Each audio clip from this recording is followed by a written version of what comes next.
Send it.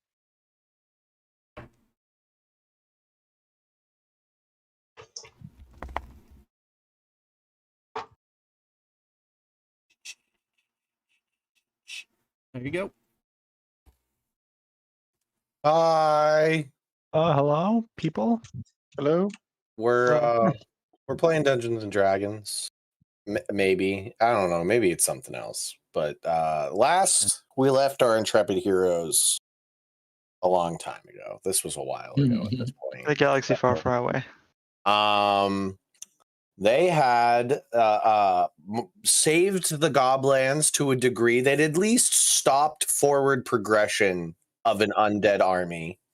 Many dead and undead goblins lay throughout the Goblands, but the army that was traipsing through it was defeated, and they made their way to the southern border of the Goblands, where they found an imposing wall that stretched for quite a ways from the west to the east, and they attempted to trick their way into the through the gatehouse of this wall, and were fairly quickly thwarted by the fact that in reality this is not an undead empire, but an empire of the living, where the labor class and the soldier class are all undead and under the thrall of a wizard class. Upon being allowed through the gates under the supervision of a young, early 20s male human wizard named Lucas, they passed through an undead barracks with skeleton soldiers lining the walls and archers up on the walls. They made it into a small, quaint little village with human children heading to school, the sound of an anvil ringing in the distance, and they were ushered into what looked to be a church, but upon entering the building, looked more like a lavish living house. In the sitting room, everybody has gathered as Lucas turns and flicks his wrist into the hearth to light a fire. A nice crackling fire begins, and above the hearth sits a massive portrait of a salt and pepper haired, a well-styled beard, a human male, probably in his mid-40s, leaning back on a throne, holding a white staff. And that is where we left our heroes. Let's go down the line. Just introduce everybody, that just in case people don't know who you're playing. First off, before anybody goes, the two goblins here are the party's sidekicks. One named Carne Asada, and that's Carne Asada over there. Right? They're on the wrong sides. Carne goes over there, and Jelly goes over there. Carne Asada and Jelly the Goblin. They're their sidekicks. It's honestly a miracle they're still alive. We'll see if that luck holds. So why don't we start off with Nats? All right. Hey, I'm Nick. I play Nats. He's a little kobold Arcana cleric who doesn't understand his own magic until he uses it, and then he understands it. But yeah, he gets new spells and doesn't get them, so that's his whole deal. Okay. Next up, we'll go from right to left. So Timmy Toothy. Yo, what's going on? I'm Tim Toothy. I'm playing Trevor, and I'm an average human who loves to punch very much. I sense no lie in this. Yes, I am an honest tooth. Next down the line, we find Carl. Indeed. I am playing my Drow Twilight Cleric Conversion, and he is just kind of going along to see what kind of things are happening on the surface. Next down the line, we have Andreas. I'm Mac. I'm playing Andreas, the Eladrin druid. Looking noticeably more like tanned and almost like bronze skin with silver hair, and same purple and white robes. And I'm just along for the ride. Next down the line is Star-Lord, Starboy. Yep, I'm Star-Lord. Yeah, I'm just a nice little Aasimar Sorlock. He's here to figure out why they're using zombies as a thing, because he doesn't like that. He kind of wants there to be order, and death is part of that. So they're things that are dead should stay dead in his mind. So he's just here to figure all that stuff out. Is this before or after he joined KISS? No, Sure. I think that might have been on one of his, murder benders. He went out and joined a band for a second, and all that good stuff. Yeah, yeah. With the red eye, I always think of Kano. So eventually, I'm gonna drag you into a Mortal Kombat one day. I'll need to practice my crappy Australian accent then. All right. Next up, last but not least, we got Carney's namesake over there. Hello, I'm Chad, and I'm playing Clarny Blowbottom over here, and I've been having a great time getting back into all this, and I'm just following along with this unfinished book is telling me to do, and it led me to these maniacs, so couldn't have asked for a better group. Right. So we'll dive right in. Everybody assembled in a nice, cozy, sort of sitting room. Lucas turns around after lighting the fire. You guys all kind of like take it in. It's a nice room. There's several chairs and couches. There's a coffee table in the middle, a nice rug. All of it looking, from what you gathered, nice, but not terribly expensive. It's definitely more of a meeting chamber for dignitaries to just try and keep up appearances. The painting itself has that odd effect that paintings sometimes have, where all of you standing in different parts of the room all feel like those eyes are looking directly at you. It is very unnerving. He has a glare of steel, the painting of William. Lucas turns around and goes, "So, what is it that brings you all up here? I don't trust you very much." Punching. Punching. Yeah, you know what? What do you do? What is it that you do? I do magic, I guess. I don't know. I've never punched anything. I do magic. We might be similar in that I've studied magic for most of my life. I like magic. Magic is fun. Yeah. Magic Yes. Fuck yeah. Yes. You guys might actually fit in well here. And definitely the punchy guy who's human will fit in well here. The rest of you might have some work to do. But the punchy guy, I don't think you trust me, and I definitely don't trust you.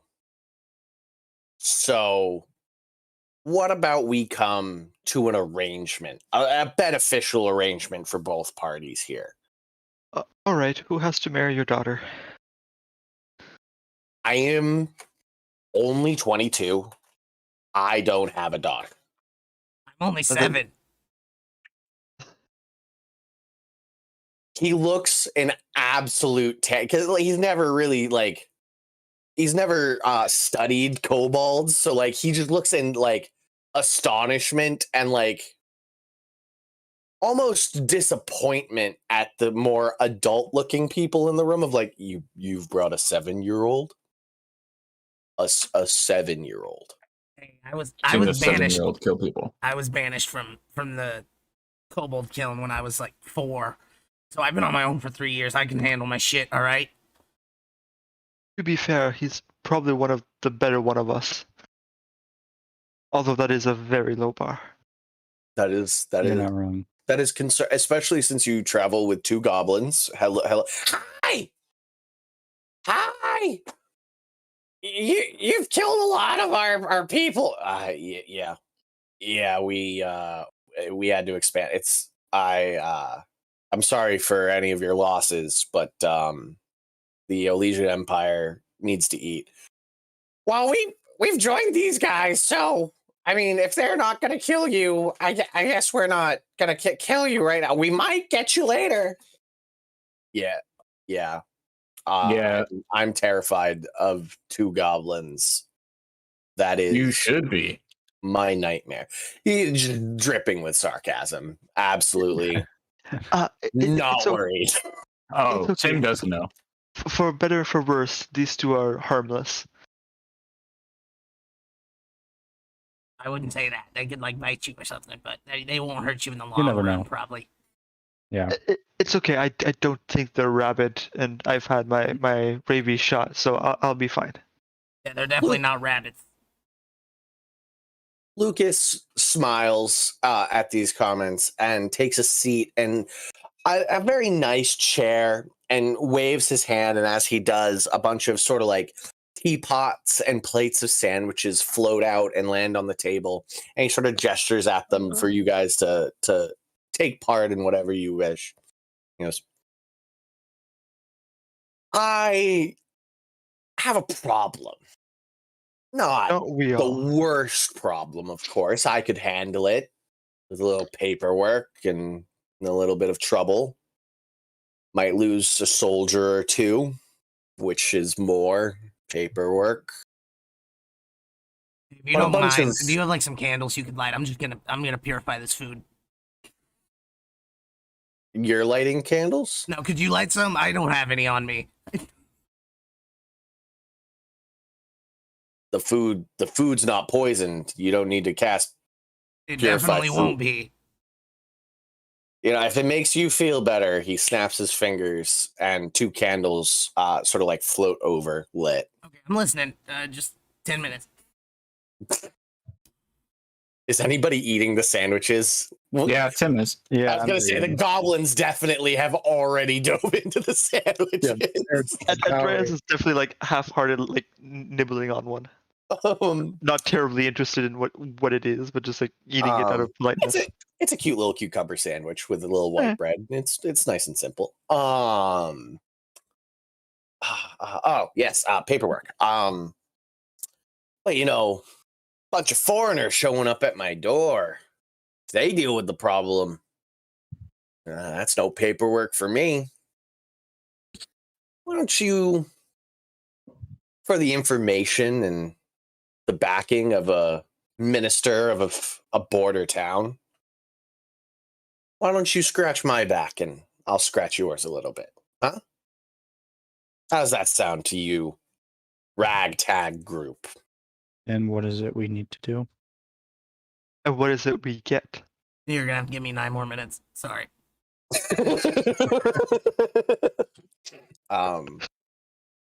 What you get is the backing of a minister.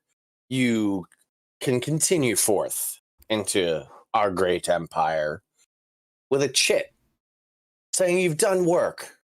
You're to be trusted to a degree, as foreigners can be in a land as untrustworthy, as untrusting as we are. We don't know much about other kinds of people. Elves are rare, dwarves even rarer. Whatever you are, and he looks at you, Narvos, with just sort of a curious stare. Not a evil one, but of like he can sense innate magic in whatever race you are, and just is like curious about it, but isn't about to poke and prod you. And a dragon type is unheard of in our lands. So having backing while moving forward would be helpful. And also, I have personal wealth, and I would be willing to give you at least a mercenary's rate for dealing with this for me. So you're gonna give us anti-racism tokens?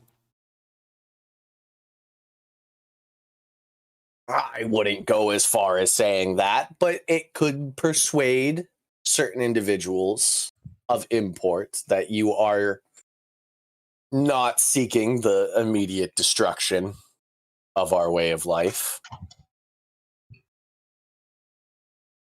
Okay. Yeah, bro. As long as we can like get some land for like those gobos, like These two gobos? just for the ones like to replace the one that you took, the land that you took, expanding. Starts eating more of the sandwich. That's not my purview. You'd have to really work your way up the total. I'll be rather clear with you. This is my first assignment out of school. I have been placed on this border town, and if I do well, I will continue to rise the ranks. I want to do well. I don't want my name on a bunch of pieces of paper making it back to the capital. That's why I want your help in keeping my name off a bunch of leaflets. And your name was Lucas, correct? Correct. All right. Hi, Lucas. I'm Tim. Hi, Tim.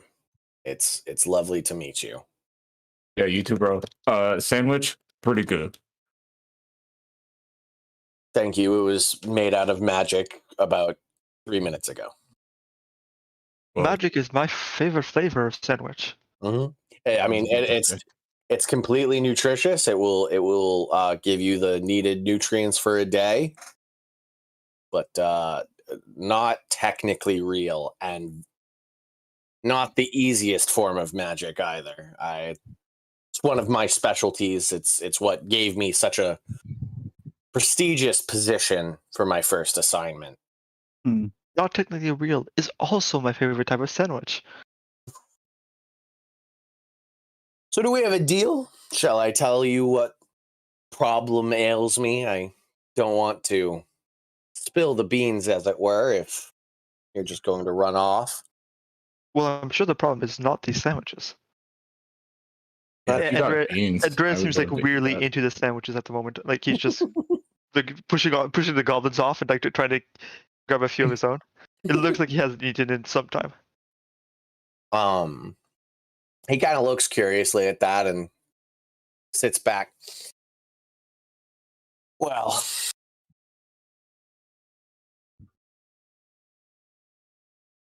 do we have a deal? You kind of need to tell us what the thing is. Like, Indeed, there are certain tasks Yeah. that we would be up to. you say, just need to scratch my back, and then you want us to go kill a dragon. Like, fuck. Does I've never seen a dragon. So have you? Have you all seen a dragon? Yes. Yeah. Fun. They're fun. I've seen a few.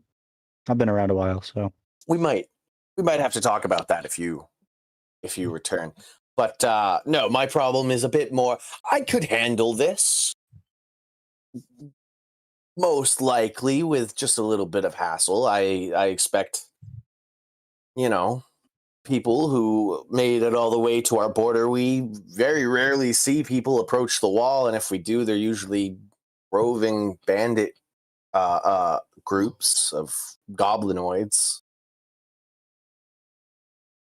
There was, not too long ago, a giant tribe that lived in the forest to the southeast. No, I think you're mistaken. What do you mean? The giants were all killed off a long time ago. Yeah, these ones are dead too. Yeah. Literal giants. Were They're they're dead. They were dead? Yeah, you kind of cut me off there, so Okay, go ahead. Sorry. yeah, awesome. Okay, so there were giants. There are no longer giants. There is a ghost giant haunting want that giants? forest. I would really appreciate it if you got rid of him from that. He keeps keeping us out of the forest. We really would like the lumber. A ghost. His mouth starts watering, bro. He's like, did you just say a ghost? It's a ghost giant, right? Oh my god. There's nothing that I've ever wanted to punch more than a ghost. You got yourself a deal, buddy. And he puts out his hand with the sandwich in it, like mayonnaise and stuff like that, still on it. Lucas quickly prestidigitates the sandwich away and clasps your hand before anybody can really make a move against him and shakes your hand. Oh, that's fine. A deal it is. A deal it boy. is. You thought it was just Tesla that made irrational decisions. Oh boy, I tell you what. A deal it is. Awesome. And done. That's just for me, by the way. My spell I finishes. can't. I'm solo. I'm not ghost punching. My thing. spell finishes, and I grab the whole tray of sandwiches and eat them all at once. Awesome. Awesome. As you do that, Andreas looks dejected. Nats, give me a Constitution saving throw. Okay. Natural 20. Natural 20? You think you won't be constipated later. You think this passed through pretty good, actually. Right. As you've just ate, you've just done what the two hobbits do when they're given the lambus bread. It's like, Yes. a single bite will feed the belly of a man for a whole day. You just ate 8 sandwiches that do that. I'm kind of full, guys. Lucas stands up, claps his hands. The tea and the sandwich trays disappear, and he goes, "I'm glad we've come to an accord. Give me a moment, and I will go fetch you some chits." And he disappears into a room and leaves you guys. He pauses at the door and turns around. Now we need to sleep, bro. I'm exhausted. Oh, you need rest? Yeah. I can accommodate that. Just wait right here. And he closes the door behind him. Several minutes pass, if you guys would like to have conversation among yourself. How are we going to punch a ghost? He's got Really those. fast. He's got those brass knuckles, right? I mean, yeah, but can we physically harm a ghost? Yeah, they're magic, right? Magic hurts ghosts. Good point.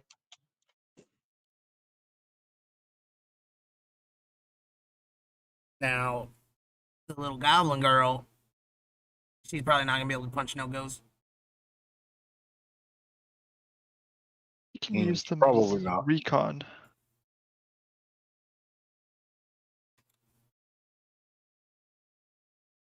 I'll throw a purple pyramid at a ghost, no problem. What's a purple pyramid? It's a type of intoxicating substance, Yeah, very common among the fey creatures. yeah, he knows. I got some orange dogs too, if y'all are interested.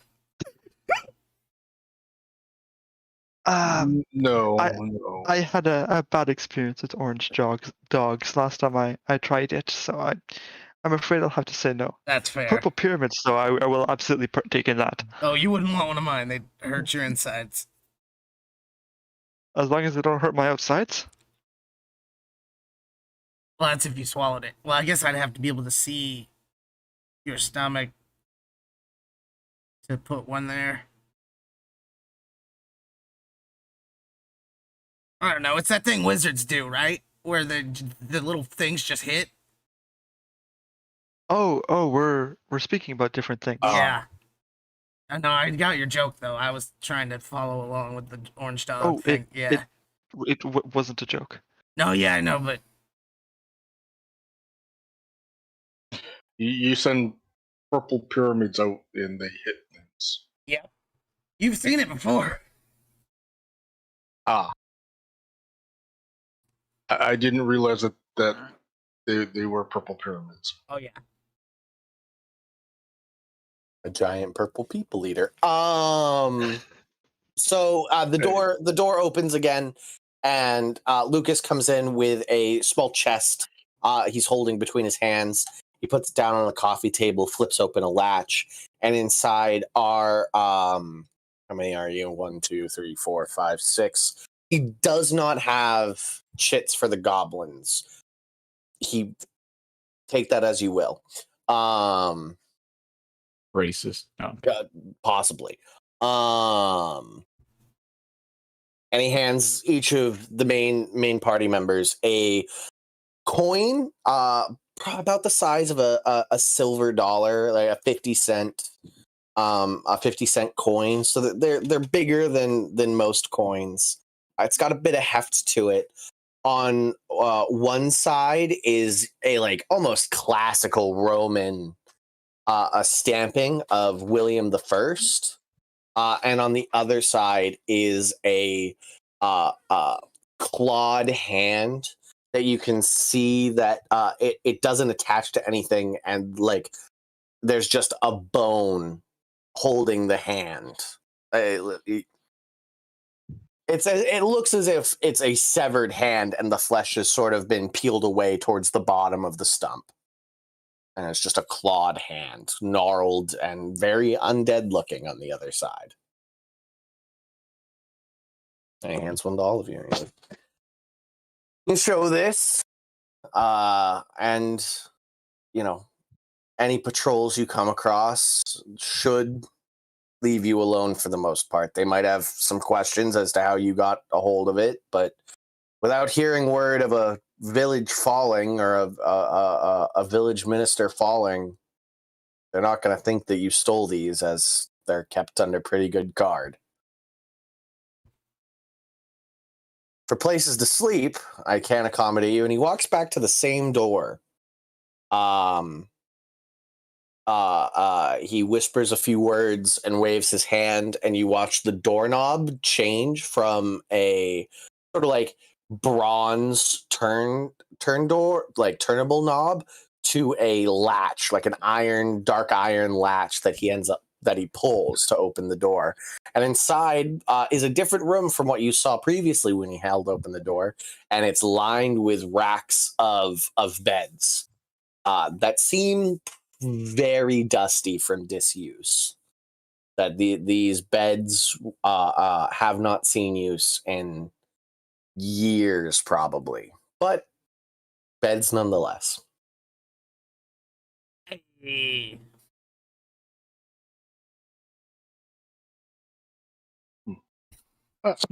Very well. This will work. You're welcome to stay here for the night. Opening this door that you're walking through will not bring you back here, though. It will take you back outside to the village. This is the barracks. As you saw, our soldiers don't need to sleep. So yeah, like if somebody dies here, do they just become undead? No, that would be. I mean, if it was understood, like, hey, when you die, you're gonna become a zombie in hell, then I guess it wouldn't be that big of a deal. But if you're like doing it without people's permission, then it seems like kind of bad. That is not exactly how our society works. We have a program. Oh, donate your body to science. Science. Sure. Is that a field of magic or Yes. okay? Then if that is in your if that is something from your lands, then yes, donate your body to science. We keep our people fed and clothed, and not many wants are needed in the Olesian Empire. In return, we expect obedience and loyalty to the law. And when you no longer need your body, the state still might have use for it. As long as it's understood, I feel like that's an okay yeah. system. Why'd you guys start doing that? Like, did you always do that, or is this kind of like a, hey, we're going to do this now type thing? Our great leader, William, when he took over about 20, almost 20, we're almost on the 25th anniversary of our empire's creation. He implemented this system. Hmm. Hmm. And it's a very William-based system. With a mind like his, it's hard to disagree with his logic. He's a very powerful archmage. Yeah. And do y'all just see goblins as inferior beings, or Inferior isn't the word. Expendable. That one Petulant. might be closer to the word. we're kind of a rogue group? But I know that back where we're from, they had just like instituted power amongst the goblins and stuff. They're probably kind of upset about it. They're welcome to Retaliate. siege our Yeah. walls. Right. Yeah. You More wouldn't. bod, Ugh. more bodies mean more workers. We'll just not report back to them for now. Let's go punch a ghost. Sweet dreams, and don't forget, Afraid of this. William is always watching, ever present here in the Empire. We remember that. William's about to see some weird stuff when I go to the bathroom. Sees you when you're sleeping. He knows when you're awake. He definitely knows when you've been naughty, so keep that in mind. And Lucas So is turns he? around. Oh, so in that case, he is in a sense protecting you, right? Oh, protecting me? Yes. From you? Probably. I would Well, I also. mean, I've already deduced the fact that you said you could take this thing on your own. Barely, it sounded like. I And would then you're probably lose a few soldiers in the attempt. But they're undead, so it's like, do you really even lose them?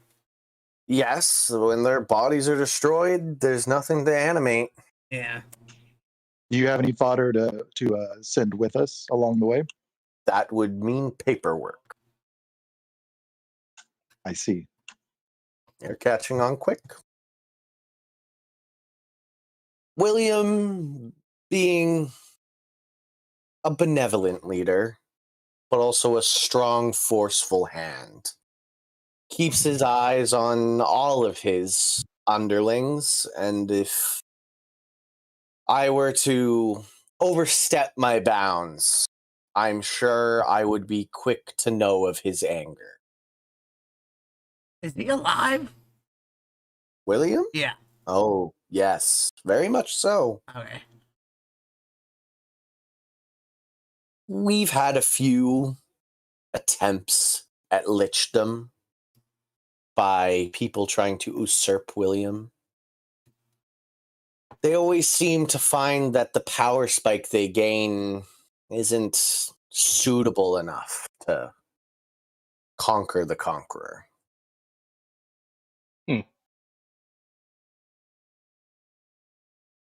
Interesting. Well, with that, I will leave you all to sleep. The day has just begun for me, and I must make sure that everything runs smoothly in the village. So I will see you all when the job is done. Good night. And he goes through the door and shuts the door behind him.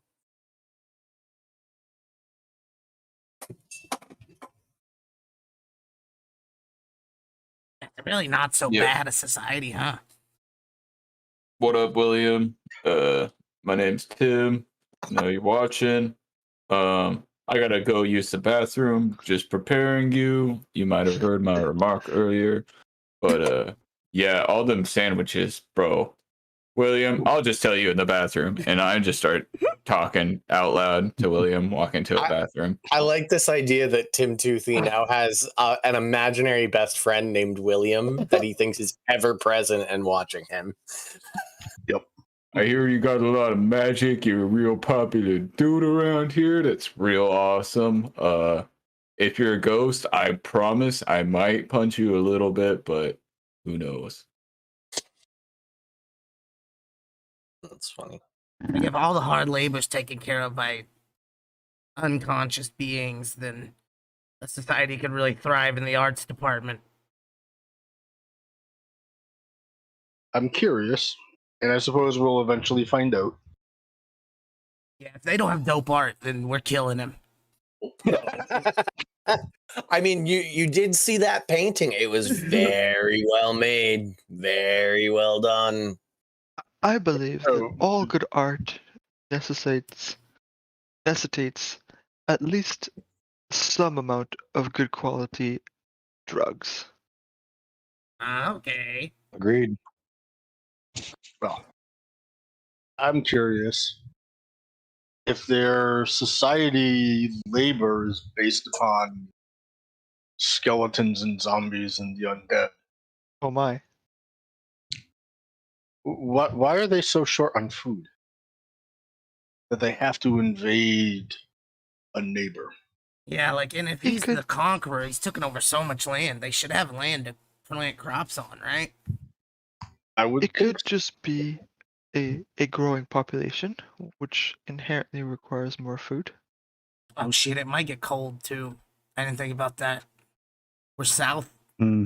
of the cold plateau, technically, right? So I bet that wraps around. the cold plateau.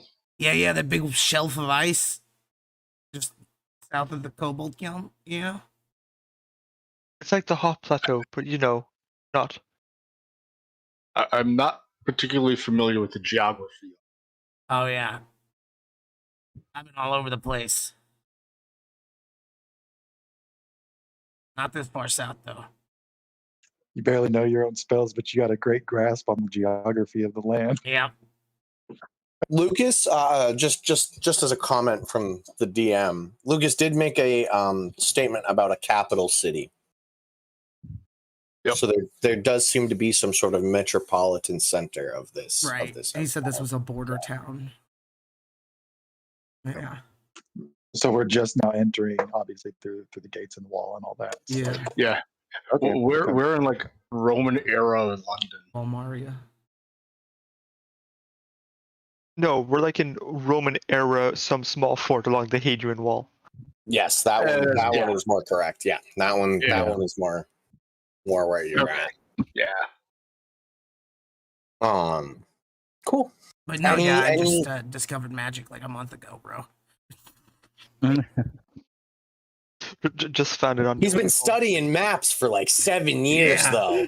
My whole life. His entire life has been math or maps, but then magic is like a month. Yeah. His mother was a dragon, and his father was a map. And they smelled of India ink. Don't ask questions. Don't ask questions. Just move along. Accept it.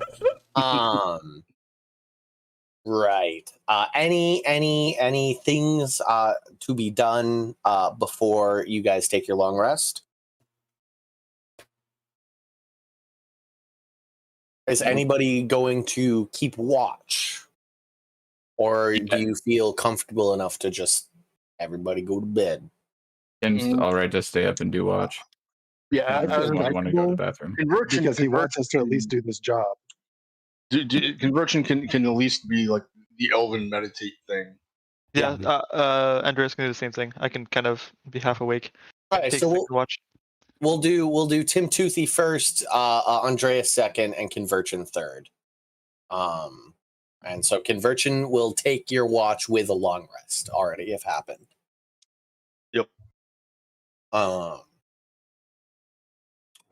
Cool. Tim Toothy, give me a perception check, buddy. Gotcha. Jelly will of course stay up with you, so go ahead and take advantage on it. Oh, nice. Oh, a natural 20. Nice. Plus something too. That's fine. Yeah. It was the sandwiches. You guys did arrive at like 6 a.m. So Tim Toothy, your watch, you hear as everybody starts to fall asleep and before the snores start to kick in, you can also hear in the distance the tinging of an anvil and the talkings of the town begin. Clarny, the sweet ringing of an anvil lulls you to sleep, by the way. Yes, a nice feeling to hear after several weeks at sea and on the and marching through the Goblands. But nobody enters the barracks. Nobody comes to bother you, Tim Toothy.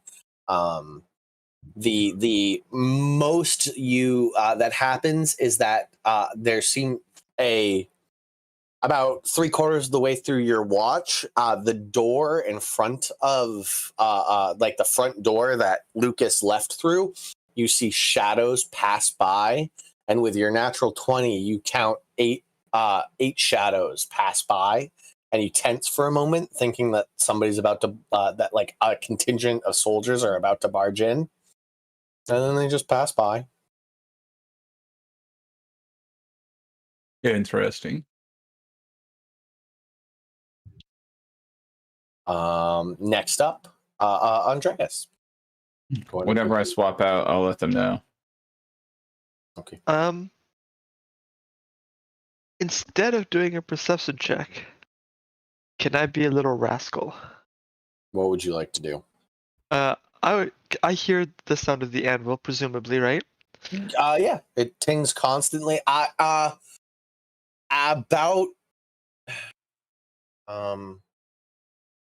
I mean, when you start your watch, yes, yeah, you can still hear it, like at the very beginning of your.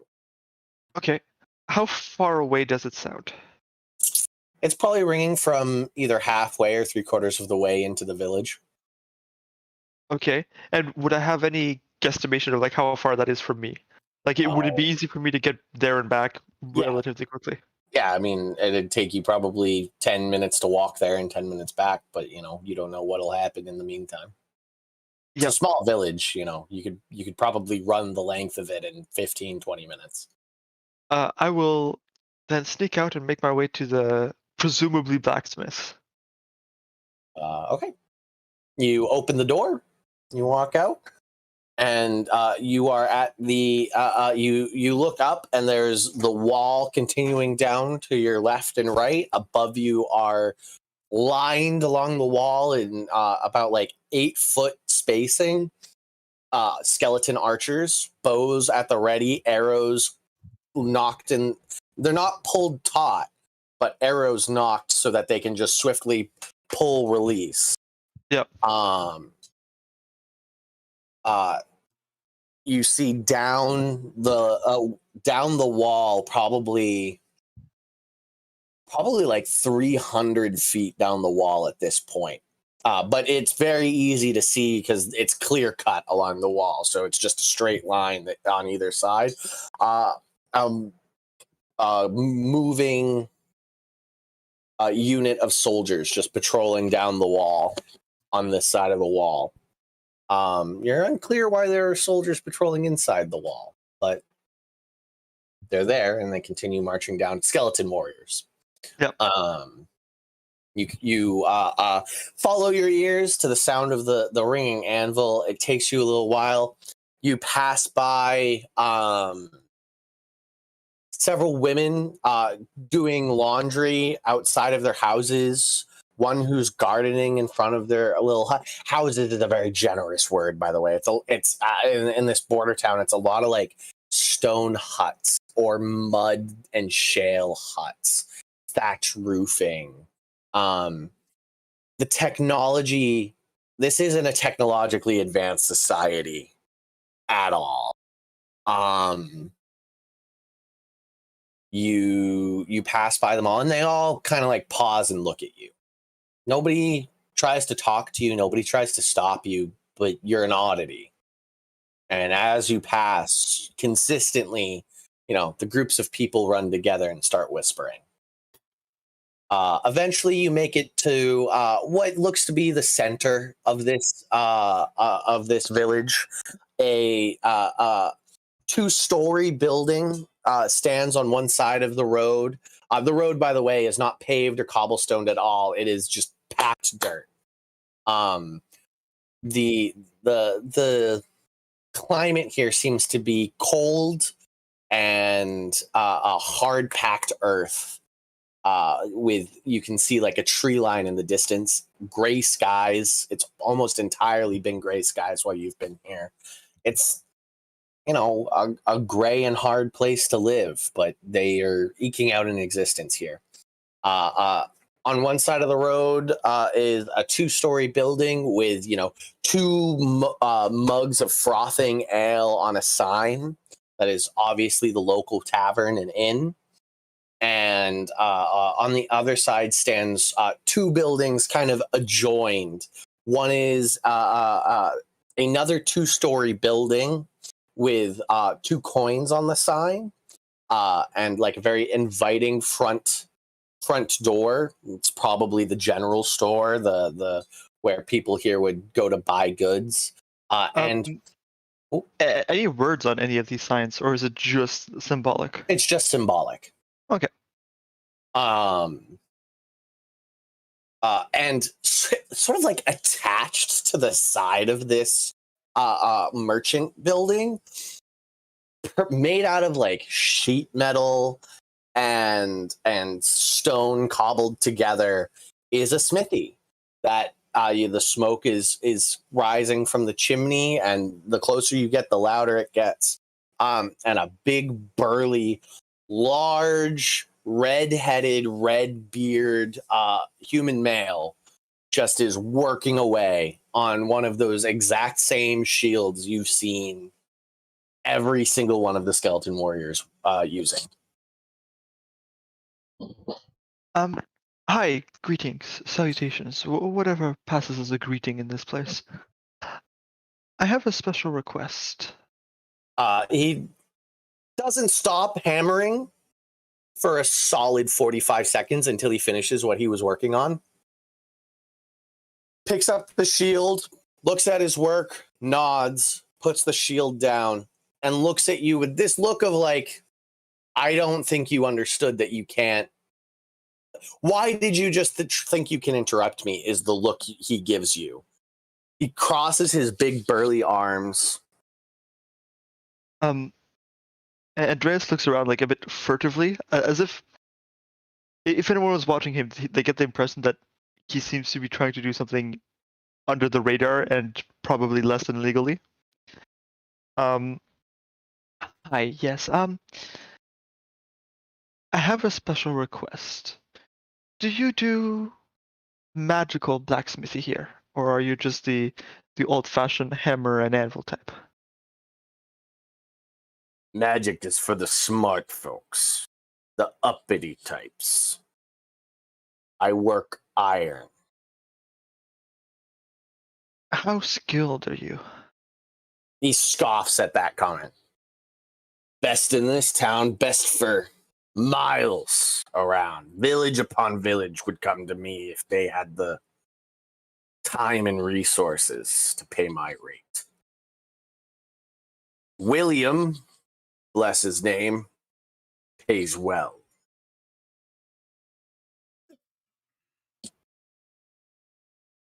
I have ruby dust and a dagger And I put both on like the desk in front of me. And I was hoping that you could combine one with the other.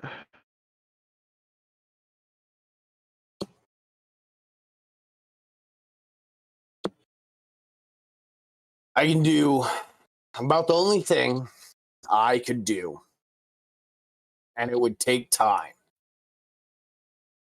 I couldn't use that dagger. I would have to smith another dagger and inlay the ruby dust into the blade. As dust, that's about the best I can do. If it was a whole ruby, I could make it a pommel easily. It would take me less than an hour. How much would this cost? For time and taking out from my work for the Empire, I would say 150 marks.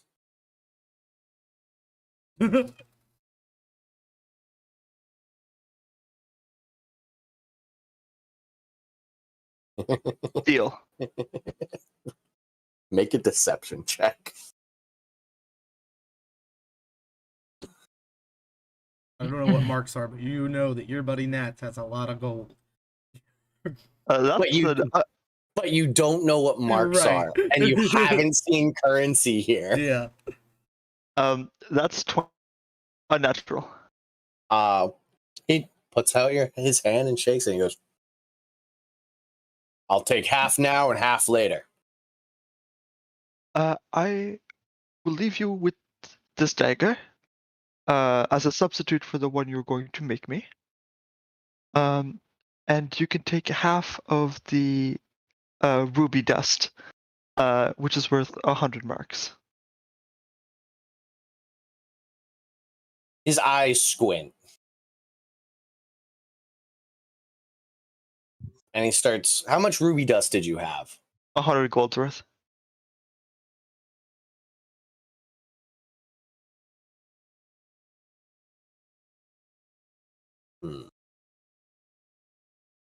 I'm gonna roll to see what he thinks of this.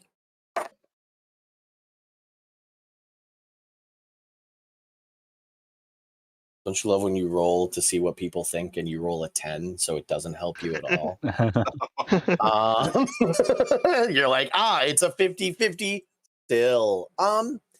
With that high of a deception check, he like just squints his eyes and nods and go, just with the thought of, at least if you don't come back, I'll have another dagger that I'll have essentially doubled my work. I'll have made 2 daggers in the time it took me 1. And he just nods and he goes, work like this take me 3 days. Fantastic. The minister has hired us to go hunt some foul beast, and so I can collect it upon my return. When you say the minister, he spits onto the ground. And then nods. He doesn't make another comment about it, but when you say the word minister, he spits on the ground and then turns around, picks up the shield he had been working on, and puts it back on the anvil to continue hammering away at the concave nature of the shield. Good day, and I will make my way back to the barracks. Lest 1 dagger and some ruby dust. You got it, partner. And no one suspects a thing.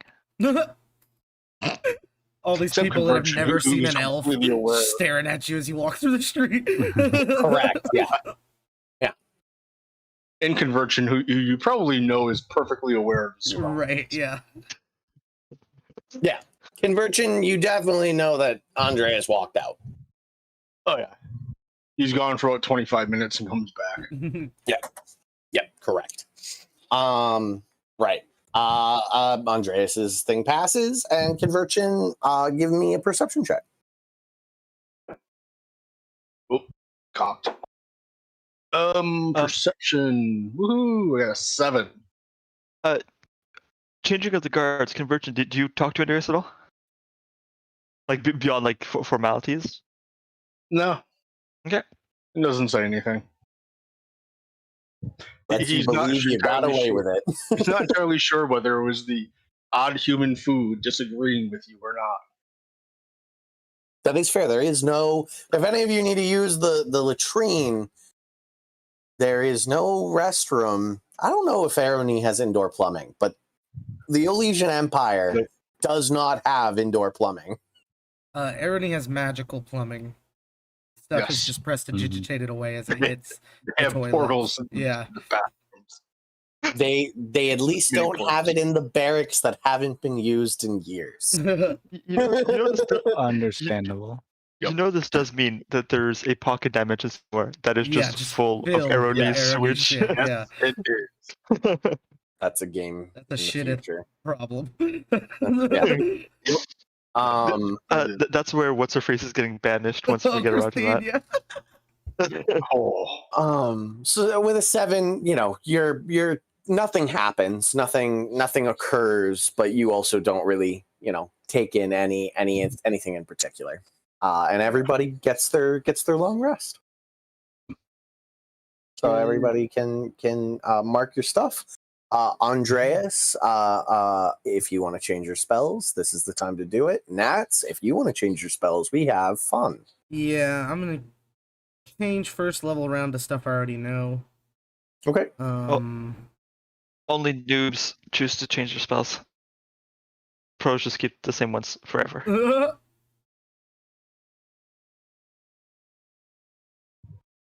And that's just the core D&D player. But yeah, roll a D something.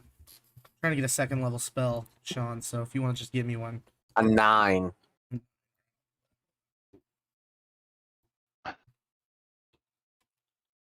Who did I give wild magic to? Was it you, Me, Nats? Yeah. Cool. Yeah, just because Just you 'cause never know what's gonna happen. I like wild magic. Well, my if for people who don't know, if you're listening, my what's it called? Holy symbol is just like an arcane battery inscribed with some ancient text that I have no idea about. Uh, Oh, okay. Well, it is hold person. I'm also That's a prepping first? spiritual weapon. No, hold person's second level. Is it really? Yeah, that'd be OP for Hmm. first level, man. Cool. Don't know why it's It is marked in definitely my brain as a first level spell. So that's gonna be a lock, a white lock. So I don't know what that means, but all right.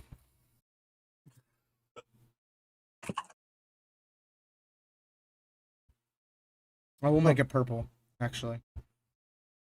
There you go. Right.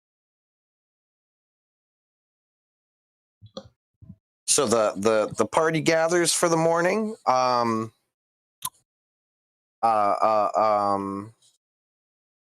Outside at this point, after 8 hours rest, it is afternoon. And this afternoon on the same day. So it is still a gray day, hard packed earth. To the southeast is a tree line that you can see. So the forest that Lucas mentioned is within sight.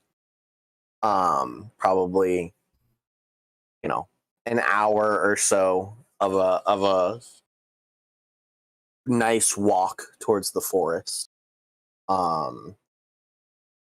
Farther to the south and southwest, you can see the beginnings of a mountain ridge with cold ice snow tops, white peaks on those mountains. Gray skies means no direct sunlight.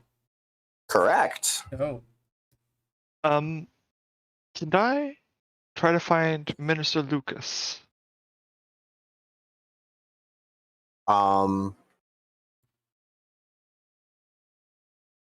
How are you going to attempt to find Minister Lucas? Well, actually, can I speak? Is there anyone near us who is a local who can speak? I.e., I who is not a mean- skeleton without vocal cords? So you guys currently just where I would say you are. You guys have just all walked out the door of the barracks. So there is the Alright. village proper, a bit of a ways away. It's probably 100 feet from the wall is the first little housing. So you could go ask around, the village folk. But by the wall, no, they're all dead. They're all dead. In which case, I'll take a quick shopping detour by the general store. Okay. I'm going to the general store if anyone wants to join me for Fuck a yeah, quick shopping trip. for sure. Oh, the marks that the coins that we might have gotten when we dealt with the Sphinx and what was his name? Charles, Charles, thank you. were those special coins? Did I give you special coins? Well, were they? Was there anything about them that might indicate that they might be part of this Eleusinian Empire? Were they? Did I give you Electrum? I don't Mm, think so. no. No. Was it just gold? Gold from that? Yeah. From the Yeah, those- crypt. It was gold from the goblin crypt. Yeah, Mhm. yeah. Then I don't think it's from the Elysian Empire. Okay. Spoiler alert: they don't seem to use gold as currency. Well, they don't. But somebody else might. Yeah, Lucas. There seems to be a class divide here. Yeah. Lucas is living a pretty high life, and these guys are peasants. Sure, but that's common medieval setting. Yes, Yeah. very much. Yeah.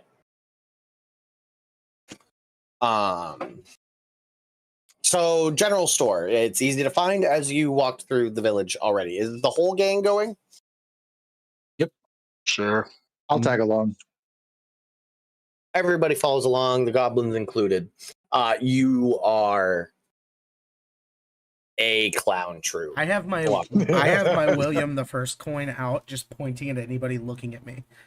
Cool. Love that. There is instantly a reverence might not be the word, but an angry mob does not form. A crowd of onlookers does not form, but every head turns and watches you. Yeah, that's right. Look Yeah. here. Whispers follow behind you.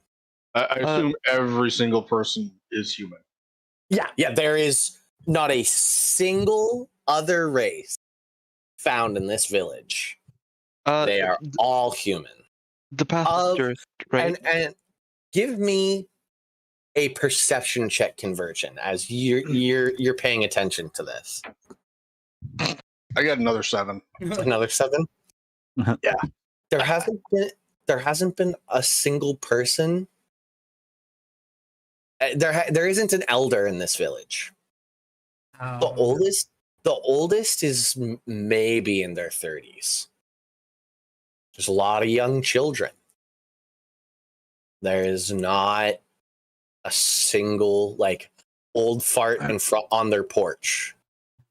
Does it seem more like because of quality of life, or is it unnatural? It's hard to tell. Nobody seems unhappy. There aren't bodies piled in a corner somewhere. Well, of course not. They're on the fucking we know of. walls with bows and arrows. Actually, I got a question. Mhm. How big is the village? How many buildings? Can I get an idea of how many? Yeah, give me a second. I'm trying to give you an actual answer and not what I'm coming up with on top of my head.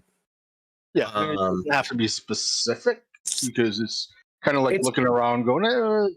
Probably 100 to 150 humans in this border town. Okay. So, I was just trying to figure out if the lack of an elderly would be a would be something that's truly noticeable, or if It it was is. a Yeah, small enough population that somebody who's elderly may not have the resources for them to survive long. No, there 100% should be at least a handful of Yep. like somebody's parents, somebody's grandparents. Yep. But like the oldest guys, the oldest people are like the blacksmith. He's definitely like one of the oldest individuals, but he's not got a single bit of gray in his hair. Yep.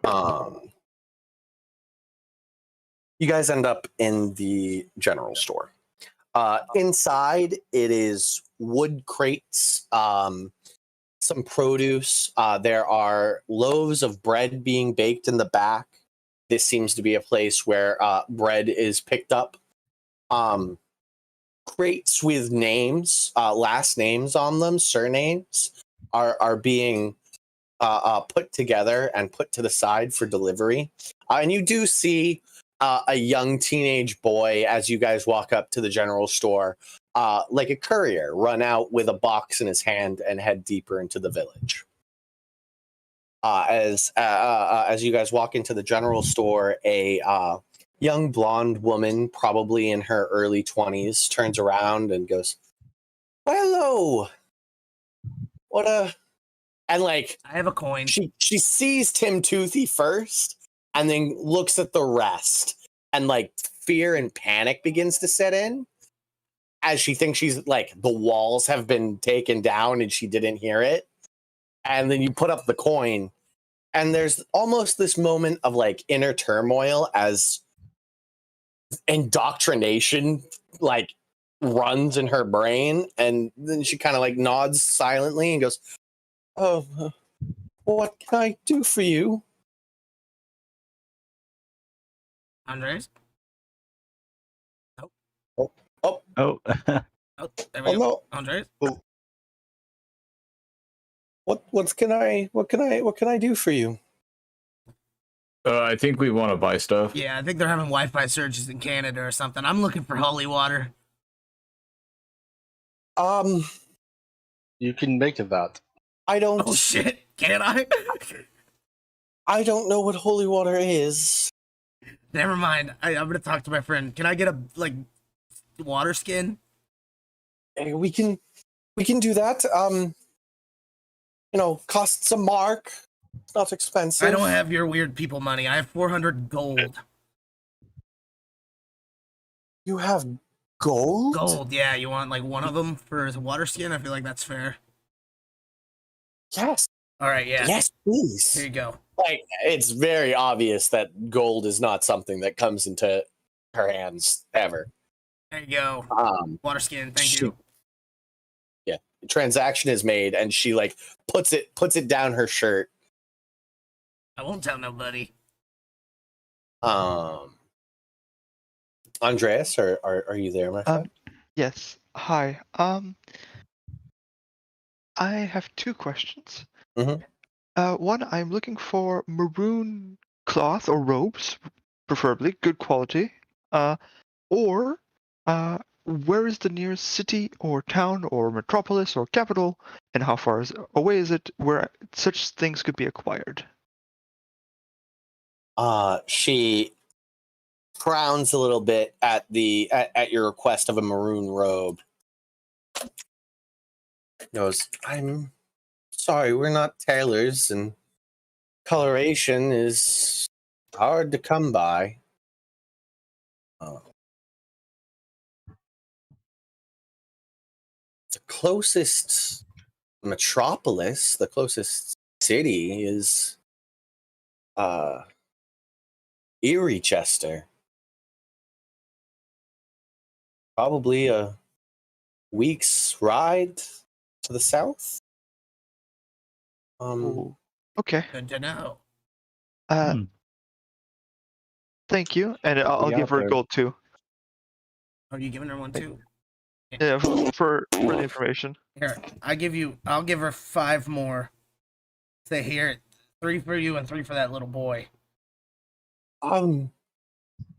really, I don't think you should, Look, I don't do choose whatever you need with them. I don't know, but we're not gonna say shit, okay? And like there's a big let me roll. You make a persuasion check, Nats.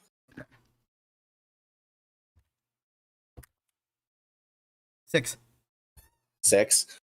She very much pushes you away and like retreats back to behind the like desk of the thing and goes, no, there's I've probably already overstepped my bounds, and I wouldn't want to truly bring the wrath of the conqueror down upon me. I thank you for your generosity. It is known. It will be remembered. Thank you. All good. Thank you, though. Yep. Someone's got to clean it up. It's on the counter. See you later. You just leave it. You Yeah. just leave it right there. Yeah. Wonderful. The panic on her face as everybody walks out the door. Actually, Conversion is like, ma'am, might you have a hat with a wide brim? Yes. Yeah. Yes. Smart. Very well. She literally hands you like a straw farmer's hat. Okay. Conversion will take it and pay her a gold for it. That's all he has. Thank you. She pushes it back. Like she does not want your gold. She like closes your hand on it and goes, please, it's okay. Well, thank you. Go ahead and make an insight check, Conversion.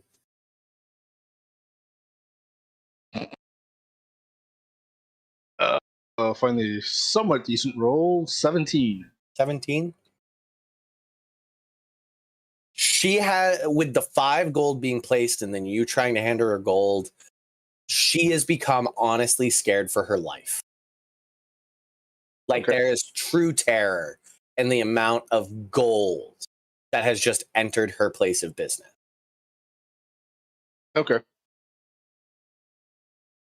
Meanwhile, we're like, it's not that much. I mean, it's like pocket change, basically. Yeah, 100%. Classic adventurer where like there's no understanding that like 10 gold is the value of like a year's worth of labor. Yeah, pretty close. We find that in like one chest one time. Yeah. And you're like, 10. That's all. Yeah. Right. Anybody else buying anything from a scared lady? Wonderful.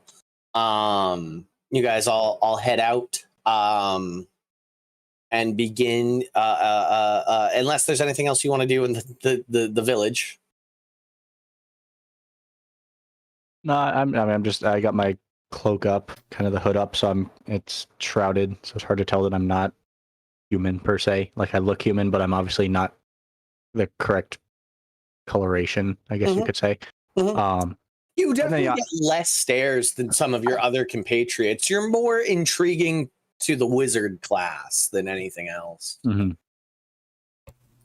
gonna make some comments to the Conversion and Andreas. Be like, it's weird being like the oldest people in the town. Like we're like the 3 oldest, I would assume. How old are you guys? I'm 56. Yep. No, I'm pretty old. Yeah, I'm yeah. not sure how old Clarny is. Yeah, Clarny's. I'm I expect Clarny. I expected the elves and the dwarf to be pretty old. I Yeah. put Clarny like 250 in my head.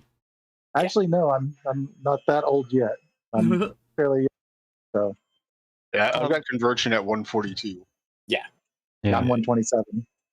Yeah. You don't know how old Andreas is? And you get the impression that Andreas also doesn't know how old he is. Fair enough. Yep. Right. You guys start your trip on to the woods, and we will. It's a pretty cut open field. There is a hard packed dirt road that leads south from the village. Easy enough to follow. Stone walls line the like low stone walls, like maybe to your knees at max. And beyond, you see like tilling fields of wheat, shuffling bodies, going about their daily business. So are these like undead settlements that we're seeing? It's just a farm. There's no houses. It is just rows of wheat growing.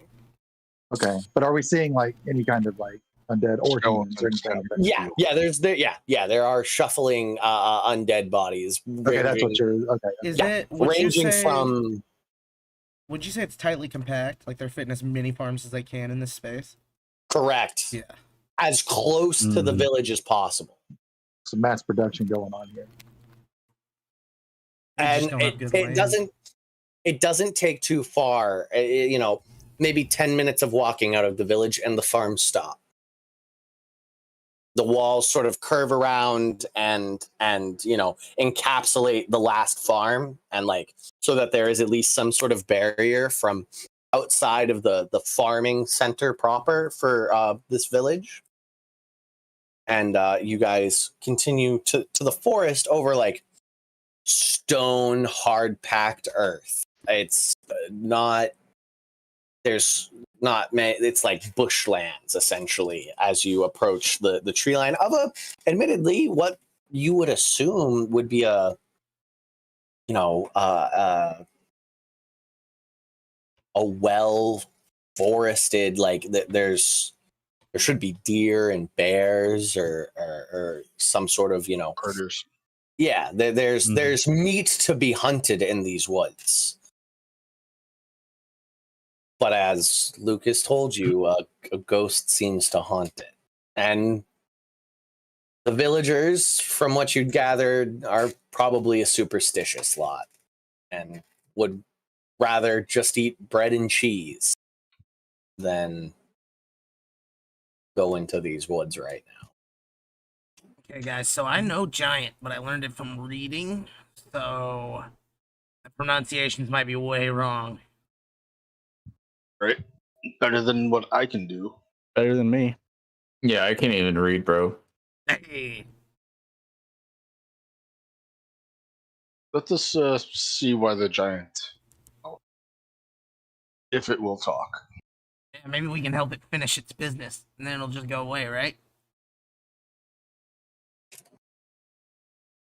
No. Pretty sure that's how ghosts work. Oh yeah, can I make holy water? How do I do that conversion? Do you have silver? No. Do you? No. Shit. Yeah. You need a silver. little over a pound of silver. Okay. All right. Sorry, no. Half a pound? It's I don't- 25 gold worth of. I think it's 25 gold worth of silver. I think it is. It's either 20 or 25. Yeah. Yeah, we'll have to get that later, I guess. Okay. The party enters the forest. It doesn't take long after you guys walk into the forest for a chill to fall over all of you. It's unnaturally cold. And as you continue through the forest a few more 100 feet, a low rolling fog, constant, consistent, not changing, just permeates this forest.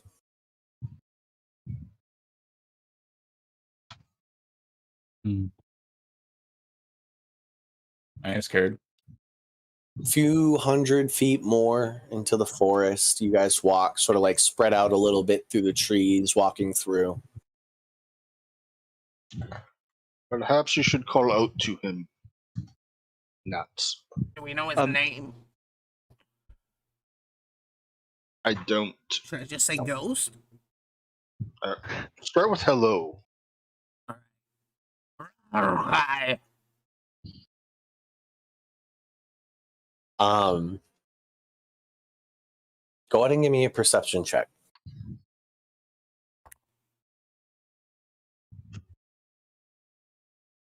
As you- 17. 17. You spend the next little while kind of like giving out shouts every once in a while, not really knowing what else to do. And with a 17, eventually, after not too long, you hear in the distance, probably about 100 feet ahead, the fog has occluded all of your vision. You all can see barely 20 feet ahead of you. You hear in the distance a low grumble go, "You hear that?" In Giant. The rest of you hear gobbledygook unless you understand Giant. Stop, everybody, stop. All right. It, Convergence stops. it was a giant. He said, "Did you hear that?" Like he was talking to somebody else.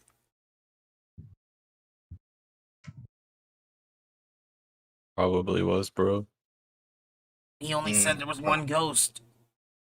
With a 17, as you turn and have this discussion, you hear a response in that same direction. That's what you hear. I don't Not suppose in it's common giant. or Elvish. No, it was literally gibberish. It wasn't a language to anybody. It was literally gibberish. What'd they say, goblins? We speak goblin, not stupid. Okay, sorry, I was mistaken. Big difference there. Really showing your racial divide there, Nats. Dang. I really thought it was goblin. Sorry, I couldn't tell.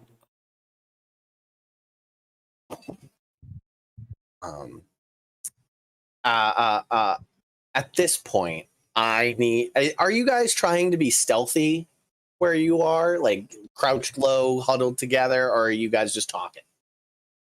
I actively cling and Chang as I walk, so. Wonderful. I would say wonderful. no. Yeah.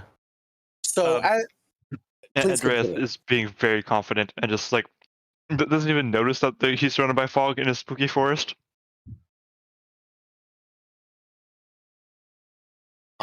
Convergence kind of being alert, but especially hearing voices in the distance. We're gonna kind of set up like this over here. I say, we're here to help you finish your business in giant. Cool. You just shout that out. Yeah. Wonderful. Let me just kind of like get you guys actually on some squares over here. Would you guys like a break before this sort of continues? Yes. Yeah.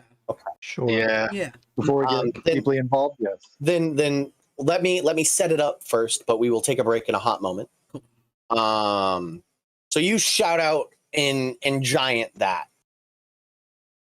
After a few seconds, there was no stomping, there was no movement of the earth. But 20 feet away from you, out of the fog, a ghostly giant marches towards you through the fog. Spectral in form, you can kind of see through him. You can see a tree, a large battle axe slung on his shoulder. Who enters my forest? He screams that in giant, so the rest of you hear like a bellow in a guttural language. And then after like that immediate moment of terror happens, this little pink ball of goo sort of like floats around him in a spectral cage. It goes,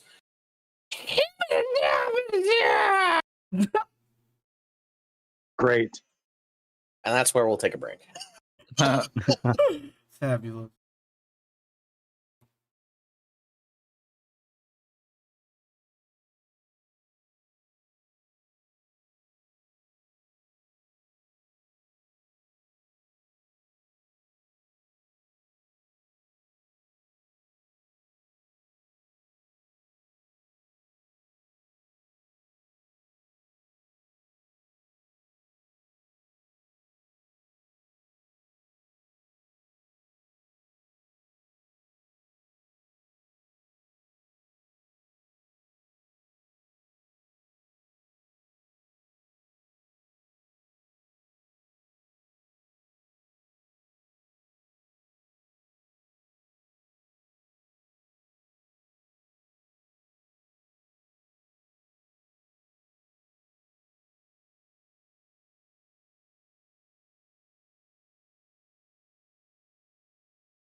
Oh yeah.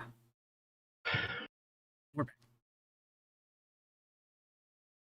So from the trees, from the fog, a great ghostly apparition of a giant appears before the front line of the party, bellowing, "What are you doing in my forest?" in giant. And from floating around him is a pink amorphous blob with big googly eyes in a spectral cage. That goes.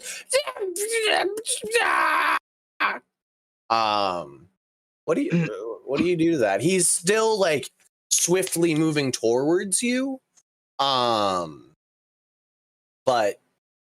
you have a turn to do something. Essentially, think of it that way. We're not an initiative, but think of it in those terms. We're here to help. Yeah, is he like aggressive? Like he looks like he's winding up to swing, or is he just coming towards us to check out what we are? He looks aggressive. He looks aggressive, but he doesn't have his axe like at the ready.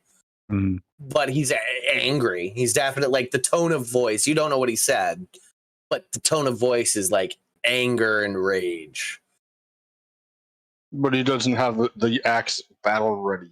Correct. He is not running at you in a battle stance like a warrior. He looks to be gunning straight towards Nat. I'll step forward Okay. and hold my hands up. The giant runs forward, grabs your hand, and are you I would say that is a willing creature right there. Yeah. And you two disappear into the fog. Wow. Poof. No. My fogs. Okay, we'll hold on that beat for a second. What do the rest of you do? You Nats did not move forward enough that he disappeared from your line of sight, Conversion, Nervos, and Andreas. So you see like the giant just comes into your field of vision. His giant mitt wraps around Nat's hand, and a puff of fog, they both vanish. All right, so it was a puff of fog, not Yeah, him it walking looks- back. Correct. It looks like the fog envelops Nats and like overtakes the spectral form of the giant, and then like the fog drops to the ground and neither are there anymore. Okay.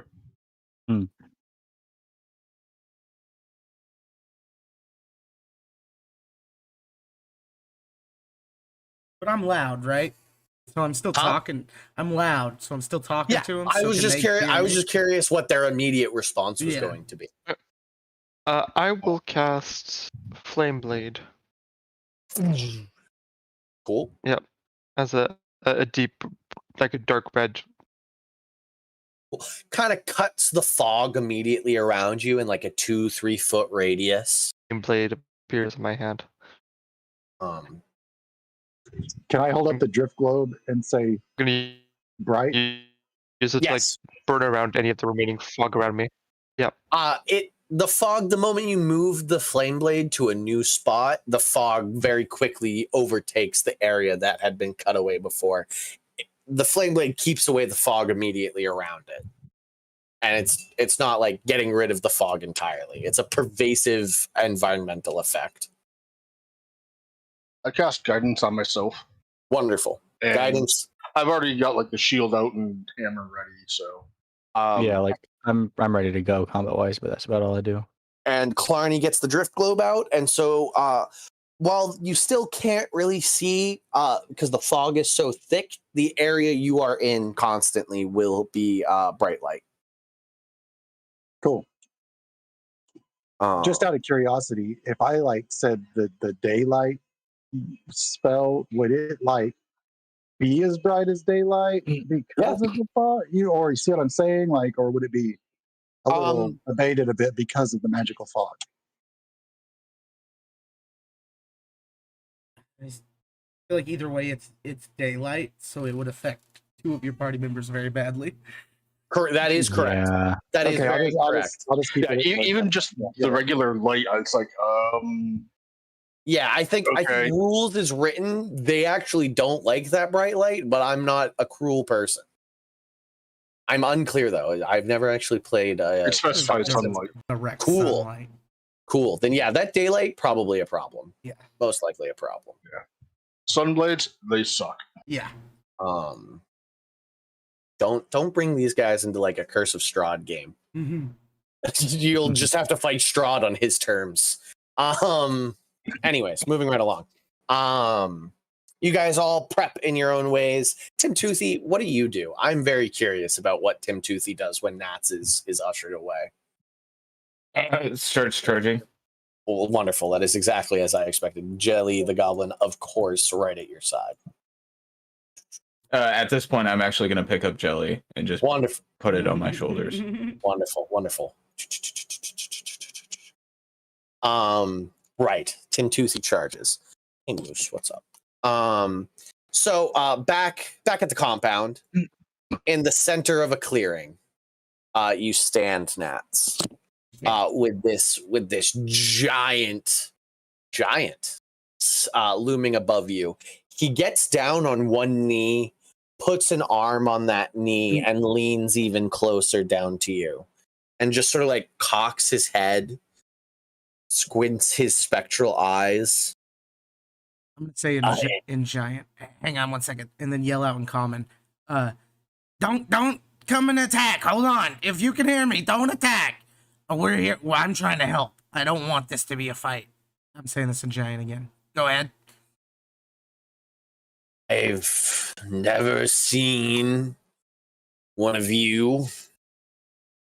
Your essence might be delicious, and you're on my land. Okay, I get that. I do. It has been a long time since I last heard my language spoken in these trees. That is the only reason I might keep you alive. That's very nice of you. Do you like being a ghost?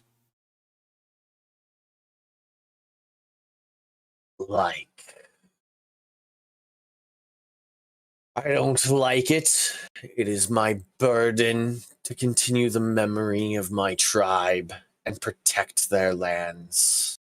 Oh, okay. Yeah, I get that. Your friend's approach. Yeah. Man, that sucks. At this point, the little googly-eyed thing has taken its eyeballs and pushed it through its goopy body and pushed them out the other side so that they're closer to the ground to you, and they're just the googly eyes are staring at you. And he goes,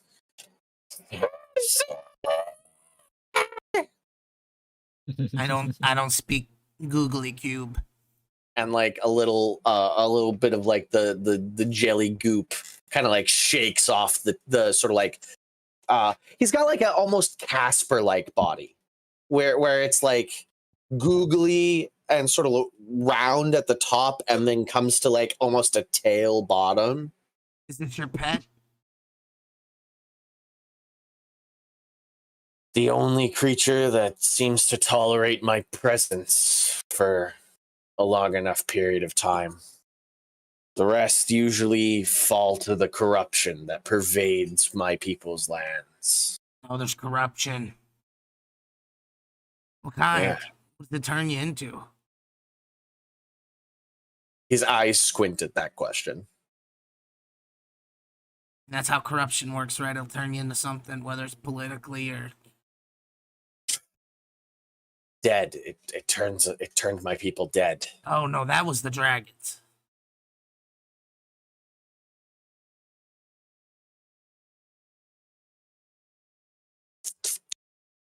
Or maybe it's different here. I don't know. Up here, up Nope. north, Nope. it's the Here it is. Here it is. We died before the dragons fell. Oh shit! You're an old Ooh. ghost. I've been haunting these woods for a long time. Man, fucking finders keepers.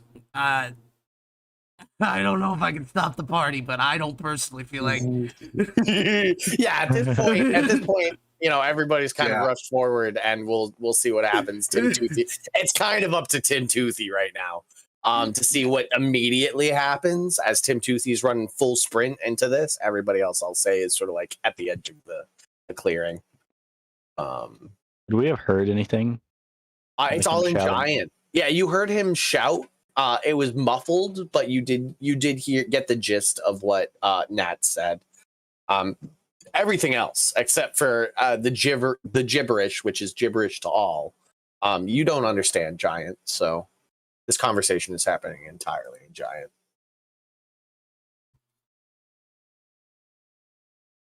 So do we make it there? Yeah. You run up from the fog behind you, Nats. Tim Toothy, like Captain America, just on your left, and runs up. Shit. What do you do, Tim Toothy, as you rush through the fog and come into the giant's line of sight? He gets up from that knee he had taken to talk to Nats and slings his battle axe to the ground, and like its spectral blade like seamlessly cuts into the grass, and all of the grass beneath it withers and dies as the spectral blade goes into the earth briefly, and then he rises to his full height and pulls the blade from the ground, leaving like a blackened, withered area. Oh. Well, Tim will do an insight check. He rolled a natural 19 plus 3. And determined by how he was kneeling to Nats and how Nats it doesn't seem to be harmed or already murdered. Tim's gonna stop and actually be fucking like his now like full grasp of this guy's kind of settling in, and Tim's gonna take a knee and okay, go. Thank you, thank God. I say in giant real quick. All right, let me explain to the party what's going on. I mean, I can't. If you feel like attacking us, Mr. Giant, go ahead. We'll fight back. But if you don't, then we might just leave. Tim literally will just Tim's gonna say this. Tim's gonna be like, "This is your home. I can tell, bro. I ain't got nothing against this dude, guys. But I do want to just burn that town down. Honestly, that sounds pretty rad. Bring the town down, dude. Just the jelly thing. This guy didn't hurt Nats. Like, I don't know. Just shit. Party guys. would approach at this point, yeah. I just Converter will approach. Be seeing that they're talking. We'll approach and get probably 10 feet back from Nats, close enough so that if combat starts, you can be in combat, but not like aggressive to attack. Wonderful. Huddle up, guys. Come over here. Okay. Pop squat. Let's go hang out with the blob. All right. So I don't know if he feels like letting us go. I look up at him. Did you say that in common? I said it in common, but then I'll say, yeah, he just like his eyes are furrowed and nothing changes when you say that with no realization of the words. I don't know if he feels like letting us go, but I do not want to attack this guy. This is ancient land. He's older than these people that need this forest, and it's his. And he says it's haunted, basically, not just by him, just in general. Yeah. By what? Like, yeah, by what? Like, is that something corruption. we could help out with instead? Like, the forest caused his people to die, so I feel like even if we kill, which we're no way we're going to, but if we did, there is a slight. I don't know if you're. Please excuse me if you're doing this on purpose, but there might be a misunderstanding just based on that. the forest itself is not corrupted. There was a corruption that these giants that happened to this giant's village, which is somewhere in this forest. Okay. That corrupted his tribe and his people, and that is what I meant when I spoke previously. Yeah. I just would like that to be understood. I feel Please like continue. Nats would have took it the same way either way. Cool. He's like, yeah, the forest is bad, so we wouldn't be helping these people, and we're definitely not helping him. He's the last remaining of this shit here. If there's corruption here, we should at least consider if we may be able to do something about it. Agreed. Hey, maybe that would be his thing, right? Like what's it called? Well, I said it earlier. You know, unfinished business. Okay. Yeah, what's keeping him yeah, here? that. I'll turn back to him and say in giant, can you point us to the village? Maybe we can deal with the corruption. Make a persuasion check. I'm not going to say an advantage because I would have probably given you disadvantage if you hadn't been speaking giant and been so cordial. He's currently sizing up all of your other party members. That's been what he's doing this whole time. Tim Toothy remains kneeling on the ground with a battle axe about the size of him. He's like, before Tim Toothy could stand up, the axe could be buried on him. And the giant seems to be squaring up the rest of you while you guys talk in a language that he apparently doesn't understand. Sorry. While this is going on, can I put in like a druidic symbol, like just into the dirt and see if it does anything? Nothing happens. You just kind of dig in the dirt. Okay, I'll also try like writing something in Sylvan. Also, anything other than normal. Maybe the grass glow a bit more because you used plant magic language. They're like, hi. The grass spells out hi back to you in Sylvan or something. Well, because they're both like ancient languages, I'm kind of hoping he was multilingual. Oh, the giant. No, he definitely seems to be, a brute warrior class. A monolingual blob. He spoke giant, and really his giant probably wasn't the best of his peoples. He's probably but learned gloobity globbity at this point. I rolled an unnatural one. Unnatural one. He gets very defensive.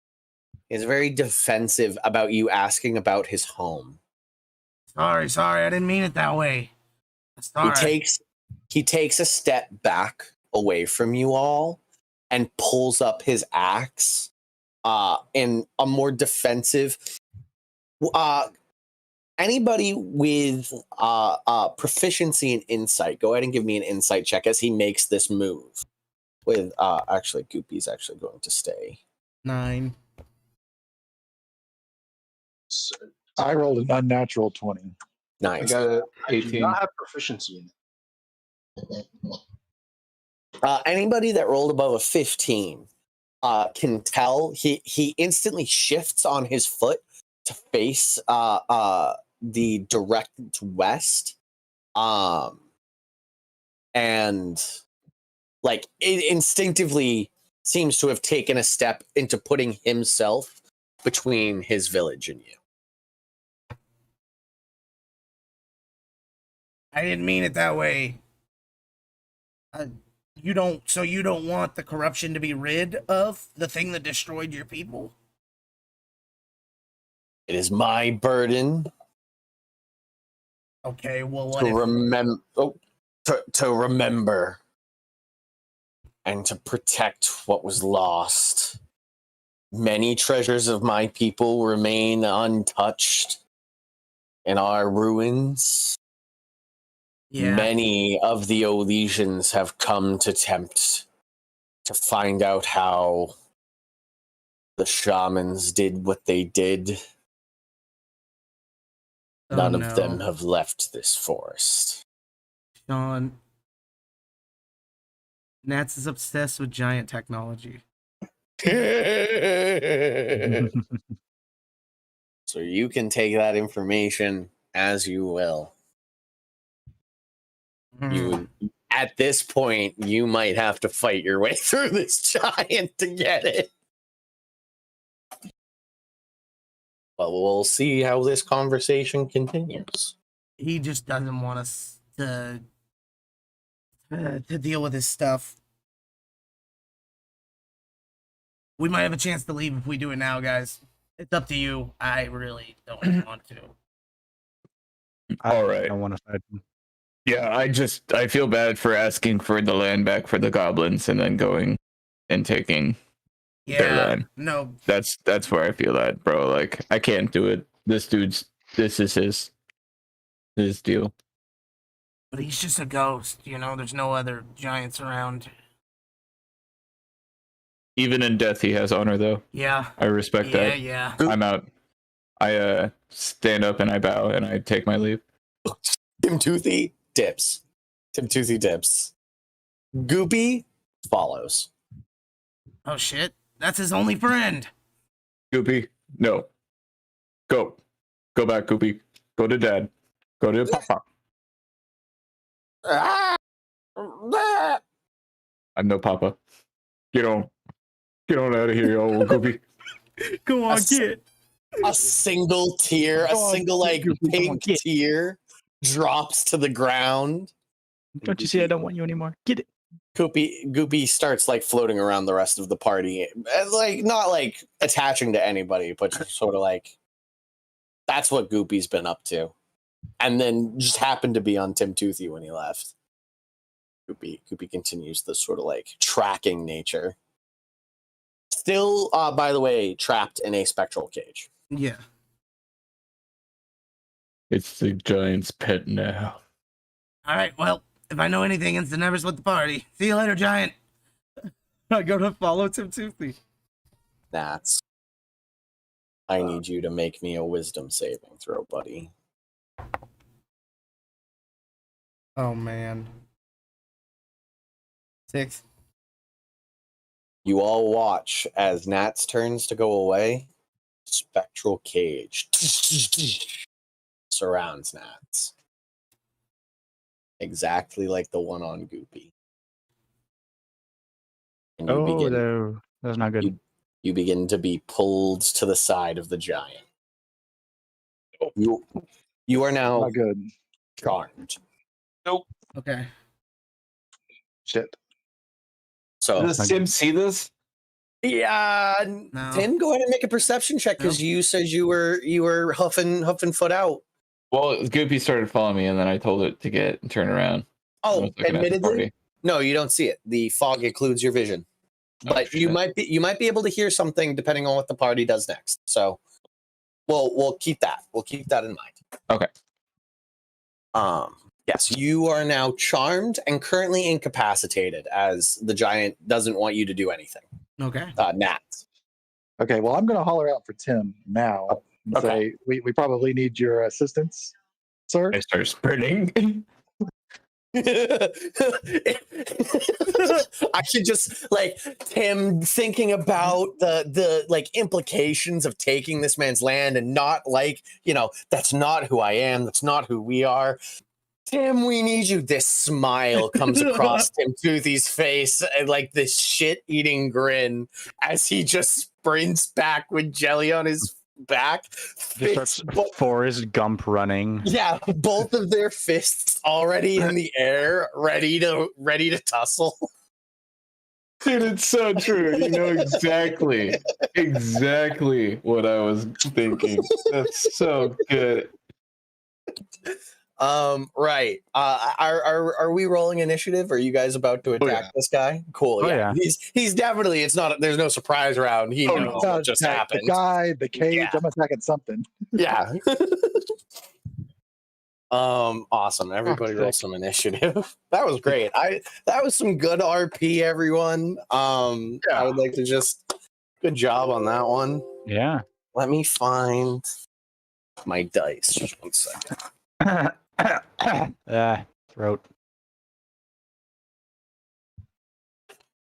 found like my dice box. It had been hidden for months and months and months.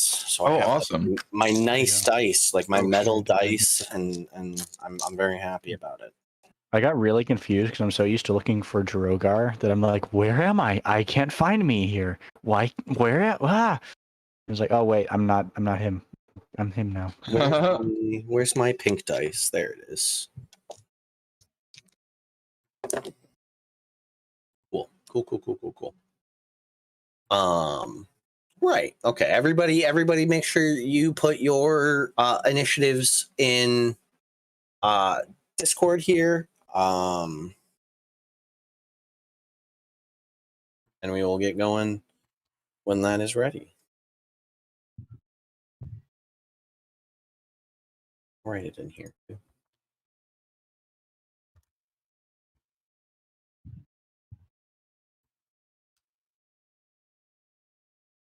What it matters, I've got a +3.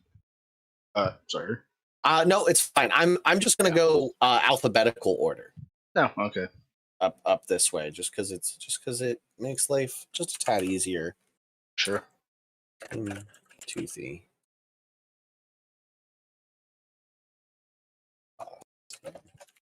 Plenty. Wow, we all rolled. That's impressive. Actually, That's That's really wild. Are you gonna mess it up? Are you gonna mess it up, Carl? maybe. I just remember one of the Twilight advantages is advantage on on initiative. initiative. Yeah. Nice.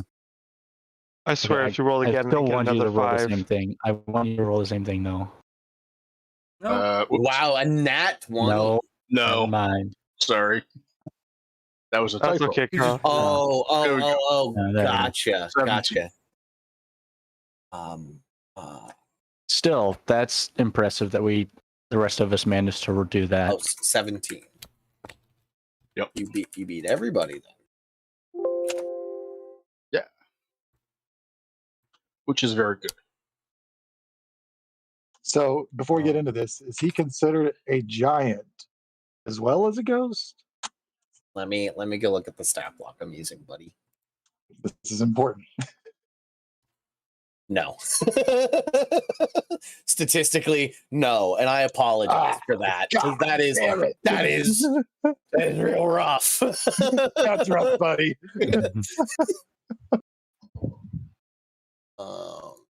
No, he is. That's the problem with undead is you lose when you become undead. One of the either That's benefits, why I asked. Exactly. Yeah. one of the benefits or disadvantages is you're no longer what you originally were. You are now undead.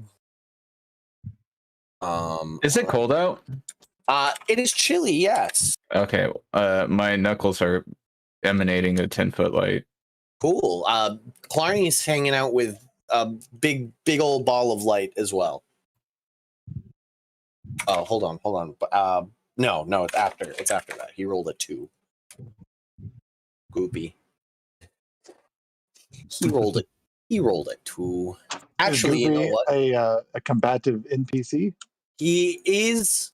Yes, he is. He is also charmed by the giant. That's what the cage denotes. Let me look up.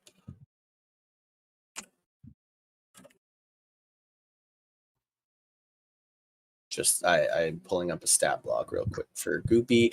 Actually, want to know what he rolled? I rolled a natural 2. He has a -2 initiative. 0.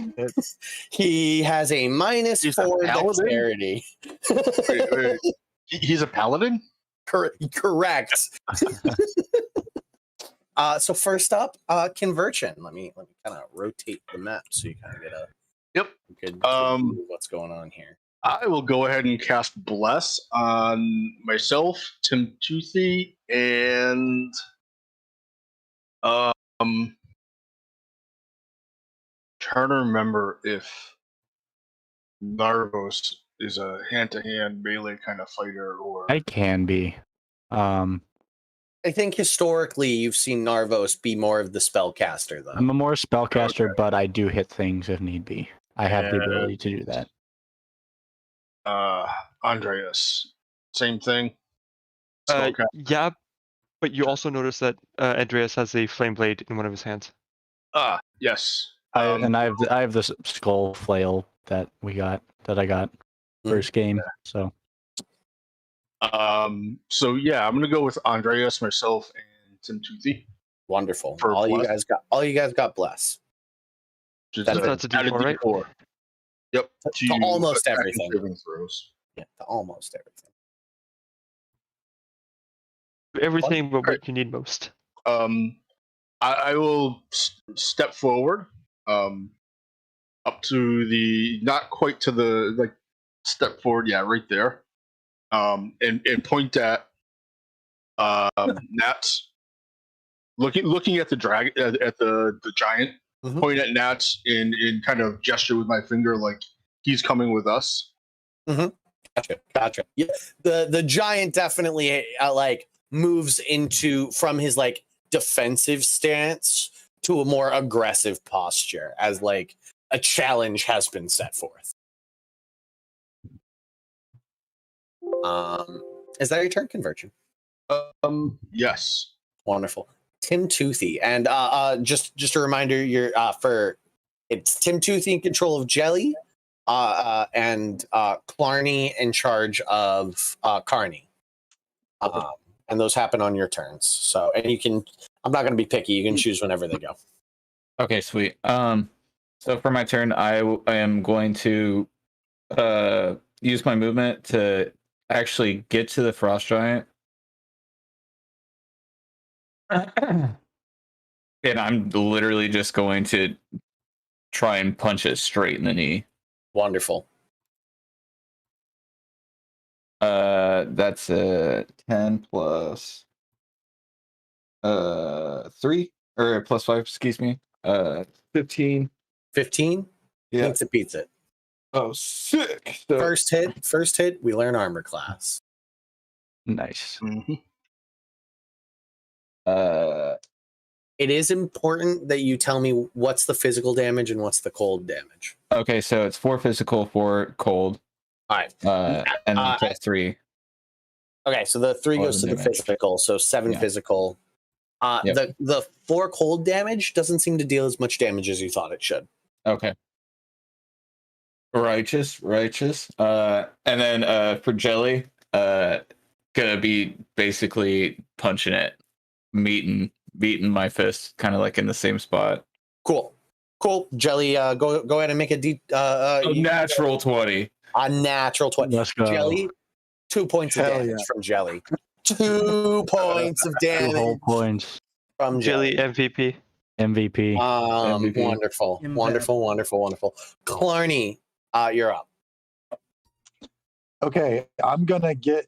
Can I get close enough? So is it close enough to get within 20 feet and see him? Yeah, you're right. You are currently Okay. 'cause 20 that's feet fine. away from him Okay, perfect. and have him in your line of sight. Okay, I'm going to dwarven thrower at him.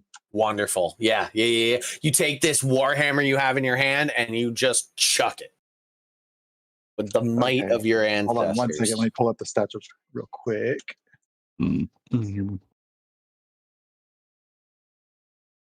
Okay, so it is a plus 10 plus 3. Okay.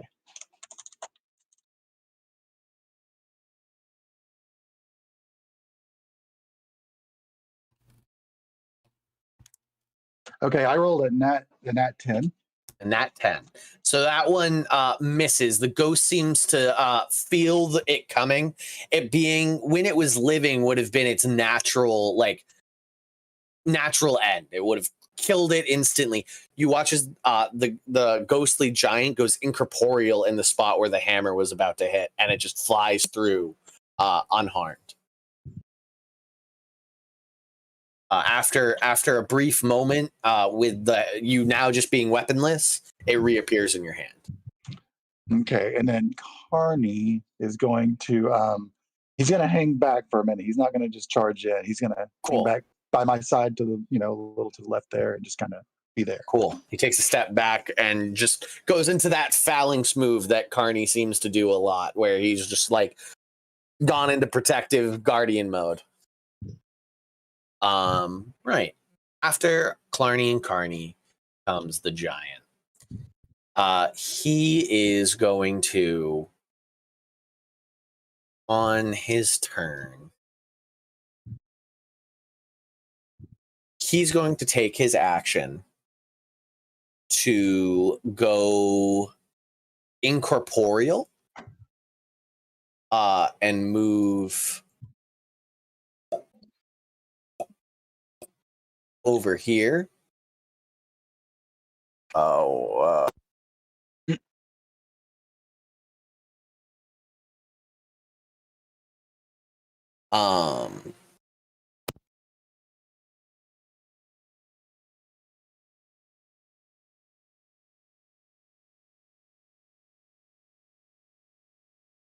sorry about that. My Alexa started going off. I heard the ding and I was like, "You, I swear, stop it." Don't do that. Apologies. He goes incorporeal and then uses his action to whisper in your ear, Nats. I am your best friend now. Don't come to harm your friends or me. Mediate this, and when your friends eventually are lost, you'll come to know peace. You'll enjoy your time like Goopy. He loves it here. That's what he does. So yeah, your orders are to not engage with anybody to try to get people to stop. Yeah, try and get people to stop. And you're aware, like this little part, this tiny gnats in the back of your brain goes, he's just trying to get you to distract him so he can hit him. Yeah, don't do that. But he's being shouted over by a giant.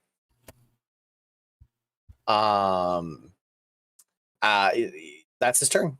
He returns corporeal. Well, as corporeal as a ghost can be. But returns from the ethereal plane at the end of his turn. He is out of sight of everyone right now. So he just disappeared into the fog for the rest of you. So I'm actually going to make him vanish. And Nats is in line of sight to Convergent, Clarny, and Tim Toothy. But the giant seemed to have disappeared into the fog behind Nats. That's his turn. Nats, it's your turn. You guys gotta stop. Stop it. Stop. Every time you hit him, it hurts me in this cage. Oh, it's so painful. Make a deception check. And everyone make insight checks. I was about to say, have we actually hit him yet? A 3? Wonderful. Anybody roll a 2 or a 1. That's what you gotta, if you roll a 2 or a 1, speak up. Nah, that's a 14. That's a 17 for me. Yeah, Nats is lying. Yeah. Hold on. I'm gonna roll for both the goblins. Yeah, even the goblins know you're lying. Even the goblins know. Yeah. Just turn around and don't look. Just don't look at him anymore. Don't look at him anymore. That's my turn. This has been the giant thinks you've done a solid job, not gonna lie. He's pretty, he hears the conviction in your tone, and he's like, I think this was a good call. This is a good battle strategy you guys made. I'll probably get one of them the next time I catch one of them. They'll probably be too distracted. Narvos, you're up. No sign of the giant. Just disappeared. For you, it actually disappeared into the fog much earlier. So it just vanished, walking backwards. Oh boy. Let me see here. I think I can do too much then. Don't forget you can always ready an action. Yeah, that I'm just gonna ready a chromatic orb to throw at the giant whenever I see him again. So I'm holding an action. Twirling a diamond in your fingers. Yeah. Yep. Neat. Next up, Mac. Oh, no. Andreas. I wrote down Mac for some reason. Sorry. I'll take it. We are one and the same. We share a mind. A Sorry body. about that. Andreas. Andreas will run up to the spectral cage. Nats's or Goopy's? Because Goopy does have one. Nats's. Cool. 3, 4. You see the giant as you make it about there. No, sorry, there. As you make it 10 feet away from Nats, the giant as you push and the fogs kind of dissipates in front of you, the visage of the giant looms with his axe at the ready. Oh, don't look over there. Nope, no, Andreas, right here, right at me. Can I move so that Nats is between me and the giant? Of course. Okay. Would you like to be there? Yep, that works. Cool. Oh. After which I will use my action to cast Druidcraft.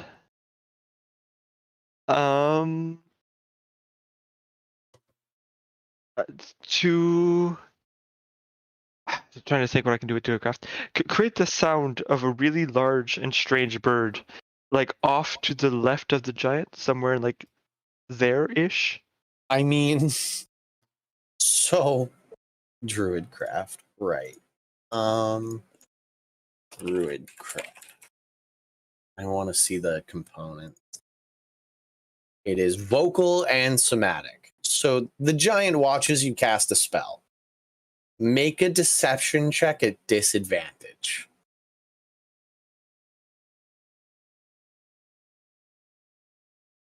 He's got to make an insight check.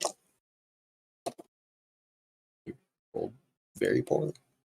He did roll a 10. He's got a 10. I get a D4 from this, right? Because of Bless? No? No. This is an ability. Okay. Guidance is an ability. Bless is pretty much everything else. Okay. Well, that's a solid 5. A solid 5. The giant seems to see through your ploy and does not turn his head. Okay. Cool. That's my go. Good job.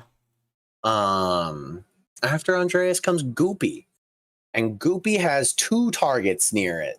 Odds or evens, Conversion? Odds. I rolled a 5. All right. So Goopy comes to you and starts very loudly making loud noises around you and like spinning around you like a top and is possibly taking the aid actions on anybody that wants to hit you. Okay. That's all he's doing. If the giant comes up, manages to get near Conversion, he's got an advantage on the attack. Just Yeah.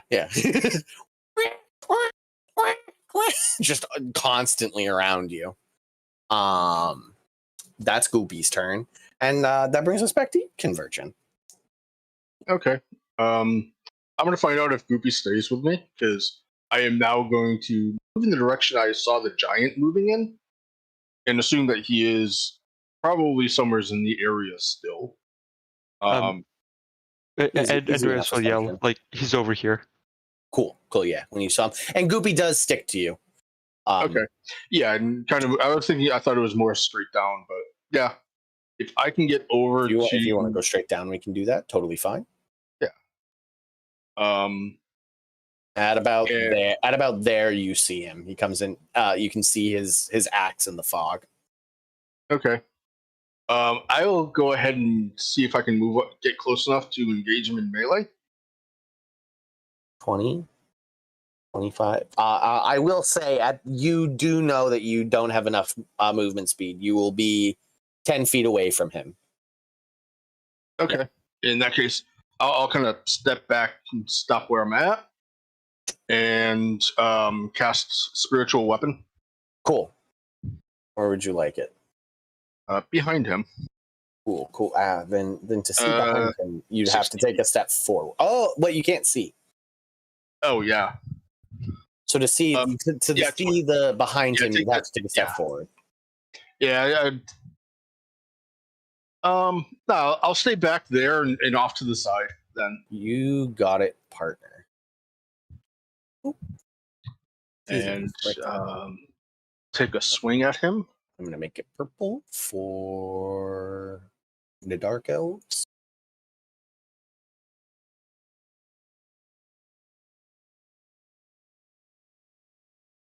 Okay.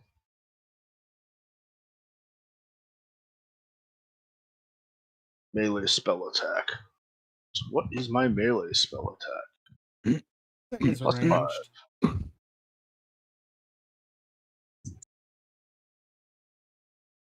It is not a crit. But that is 27. To hit? Yep. Yeah, yeah. That smacks right into his form. And plus spellcasting. So that is 9 points of damage. And it's force, right? Yes. Cool. 9. Cool. Anything else, Convergent? Point at Nats again. Looking straight at the giant. Point at Nats and kind of the same gesture. You got it.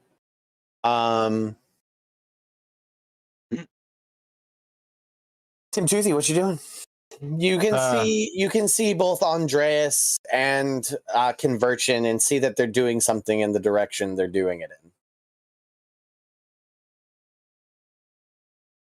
Well, I'm just gonna run to the giant boy. 3, 4, 5, 6. Yep, perfect. He's 30 feet away from you to get base to base. I'm gonna punch him in the knee again. Go right ahead.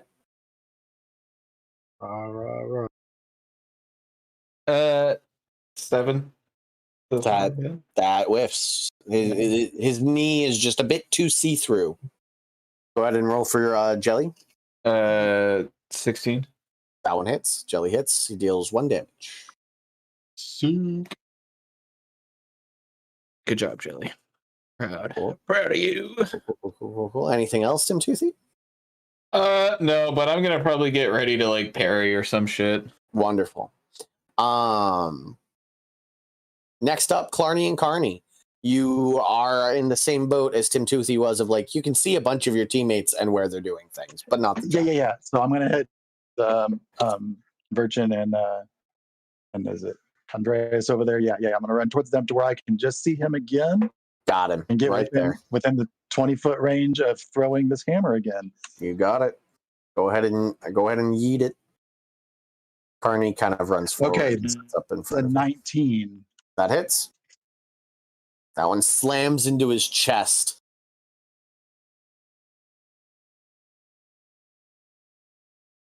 Hold on a second. And then a nat 10, which is a crit plus 3. Like a crit of the dice, you mean? Like the damage dice? Yes. You rolled max damage. Cool. Yes. So 13. Cool. That looks like he looked pretty pleased when Tim Toothy missed. And then your hammer slams into his chest, and you watch as he looked like the fog was coming to patch up the pieces of his damaged form, and your magical hammer blows that away. No, don't. Carney moves up with his phalanx move. Is there anything else you'd like him to do? I would like him to run up next to Tim Toothy, actually. He was here 5, 10, 15, 20, 25. He Or at can't least make as close Cool. as he can get. He is 10 feet out. He can't make At this it. point, he's feeling kind of confident. Cool. After him is the giant. The giant, while not being healed like he was hoping to be, sees a very easy target and has been challenged twice. Yep. And so he moves forward. He never leaves. Oh, dang it, Carney. Yeah. Ah, I think he can actually be in the space with the spiritual weapon. He can be in the space of the spiritual weapon. I don't know if I'm assuming he has a 10-foot range. He does. So I just need to figure out how to move him. Do. Yeah, no, Carney 100% messed this up. I'm just going to take it anyways. He can stand inside Carney's space. He's just going to take damage for it at the end of his turn. And he's going to swing at you at advantage conversion. Yep. And he does have two swings with this. Does a 22 hit? Yes, it does. Okay. And let's see if the second one has. Ooh. That's a natural 20. Ooh. That's a natural 20 on the second one. I think I'm about to take a nap. I think you're about to take a dirt nap too, buddy. We'll see. I might roll very poorly, but we will see. Yep. Yeah. Oh no. First swing deals 14 points of force damage. Yep. And then the second swing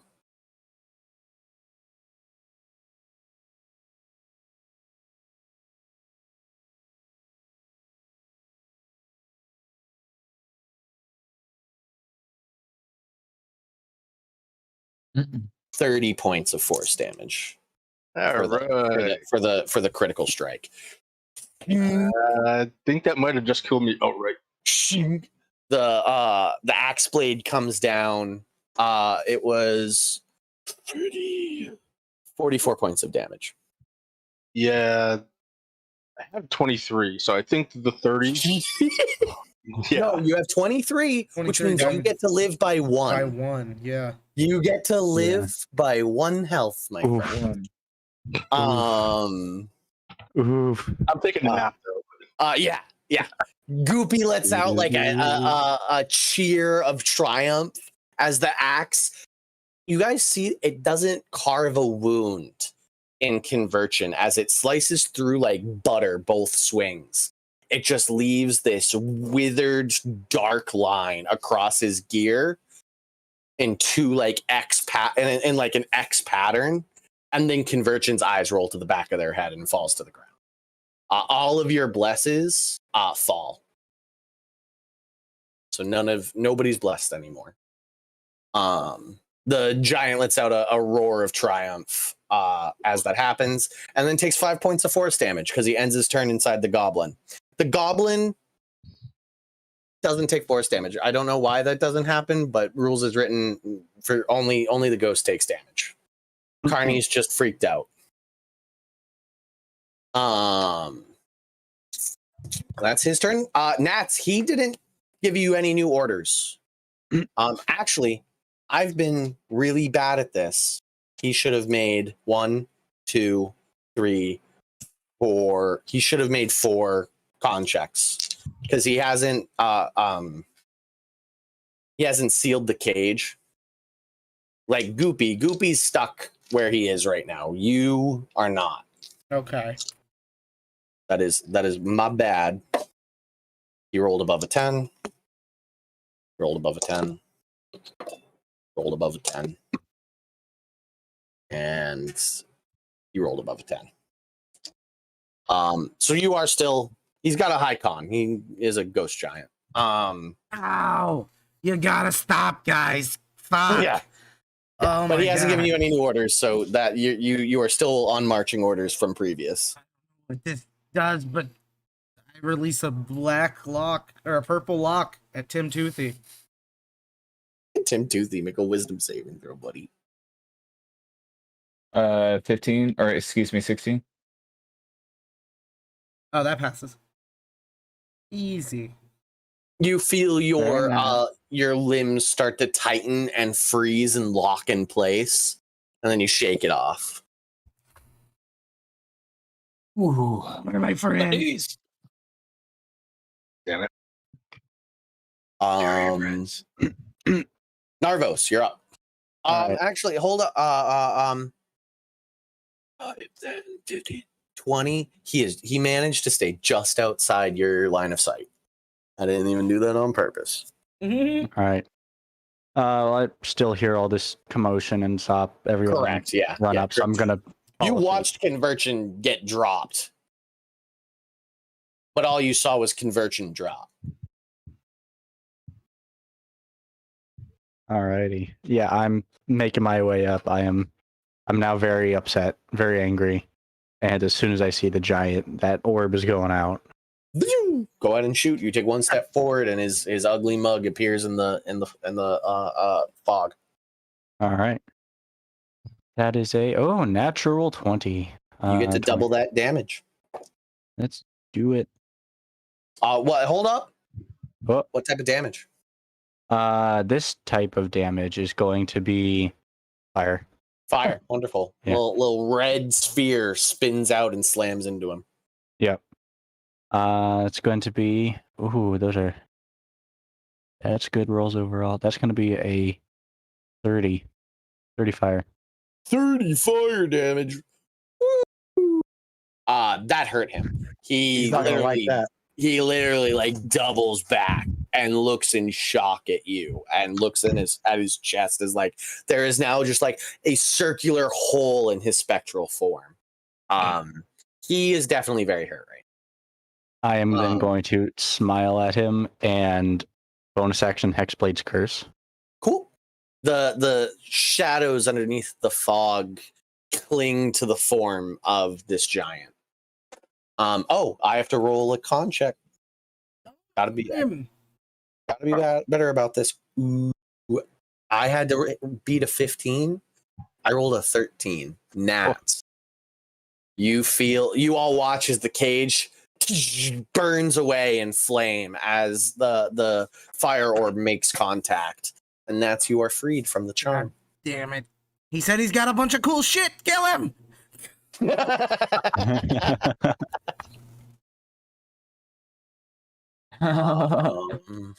Andreas, you're up.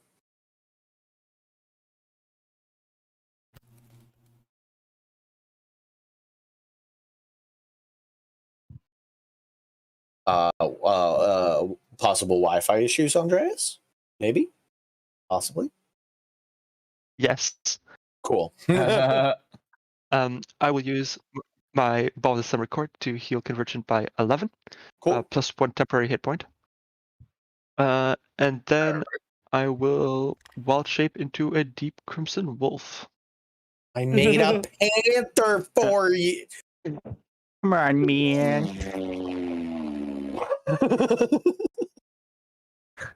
Yeah, if I had made a wolf, he would have been panther. I mean, we all know it. Mm-hmm. I'm only choosing the wolf because of pack tactics. Cool. Mm. And you said crimson? Yes. Are you in fall stance right now? Or summer? I'm definitely leaning towards the fall, yes. Yeah. Thank you for noticing. Mm-hmm. Wolf. Andreas. Okay. Is wolf. Bonus action. That is action. Any movement. You are not base to base with it. I will not use my movement this turn. Cool. After Andreas is Goopy, who Narvos is 1, Clarny is 2, Andreas is 3. I have a D3 that Bradley made me. You made it? Yes. On the 3D printer? No. Here, I will show it to you later. I will show it is just a Bradley made thing. I rolled a 3, and so Goopy goes over and attaches himself to the wolf and starts doing the exact same thing that they were doing to Convergent. Just like yelling and meep, meep, meep, meep, meep. And giving advantage on attacks against you, Andreas. That's Goopy's turn. Conversion, you're conscious, prone on the ground. Okay. I will stand up, kind of like dust myself off, kind of thing. Ready the warhammer and shield, and cast a second level guiding bolt at him. Nice, and he's 10 feet away, so you don't have disadvantage. Get him. Invoking the Lady of the Night. Sick him, boy. Sick him. What do I roll? You roll a d20. It is a range spell attack. So 18. 18 hits. 4d6 radiant damage.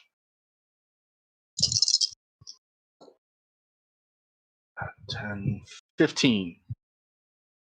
15 points of radiant damage. The same thing I mentioned with Clarny's dwarven thrower happens again as the fog looks like it's about to like fill in the hole that Narvos had made. Your radiant damage dispels the fog around him, not allowing his regeneration to occur. And he's also covered in a glitter bomb and has advantage. People have advantage on the next attack against him. Yep. Anything else, Convergent? I don't think I have anything. Channel Divinity is Nope.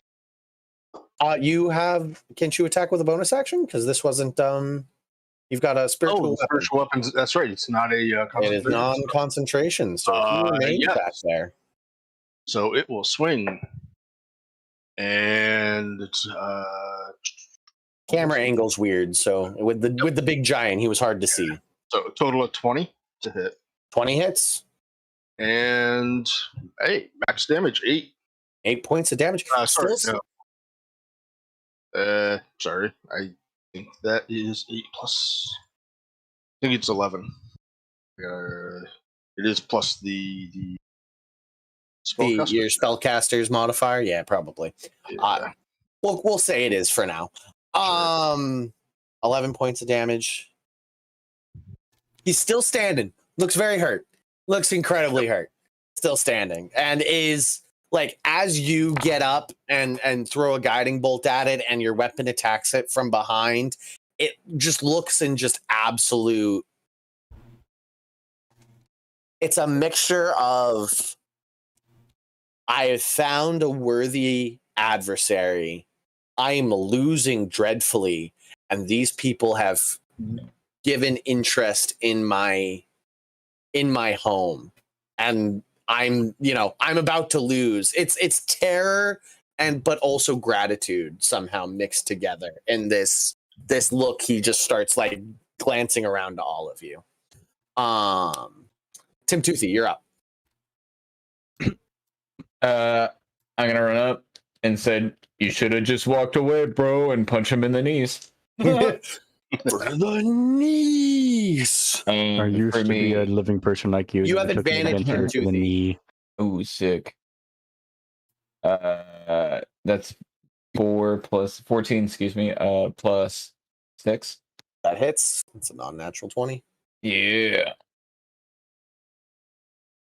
And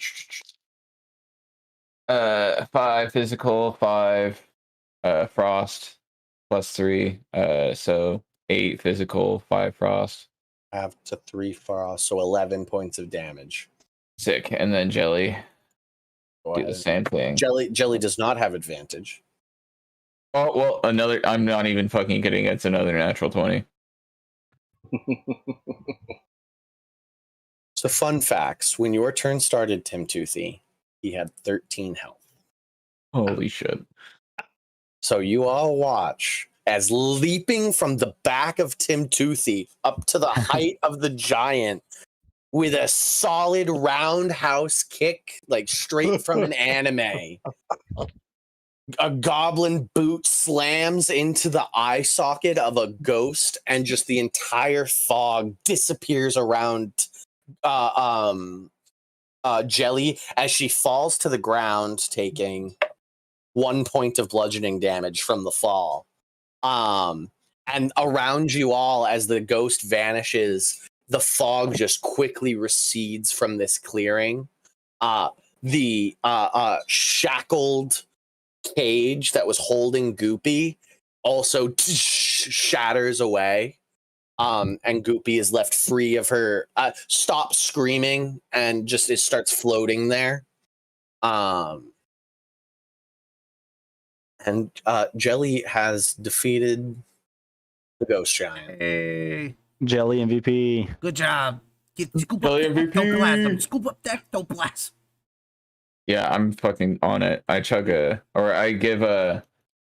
Carl my health potion. And I'm like, drink this. Drink it now. Drink it. Okay. Shot. Regular one? Yeah. Shot. Are you still Like, hurting? I I could- can give you good juice too. Can I I'll get better. Okay. Here, somebody take the bottle, scoop up the juice. Get the juice. Is there ectoplasm? Roll a D100 for me for ectoplasm.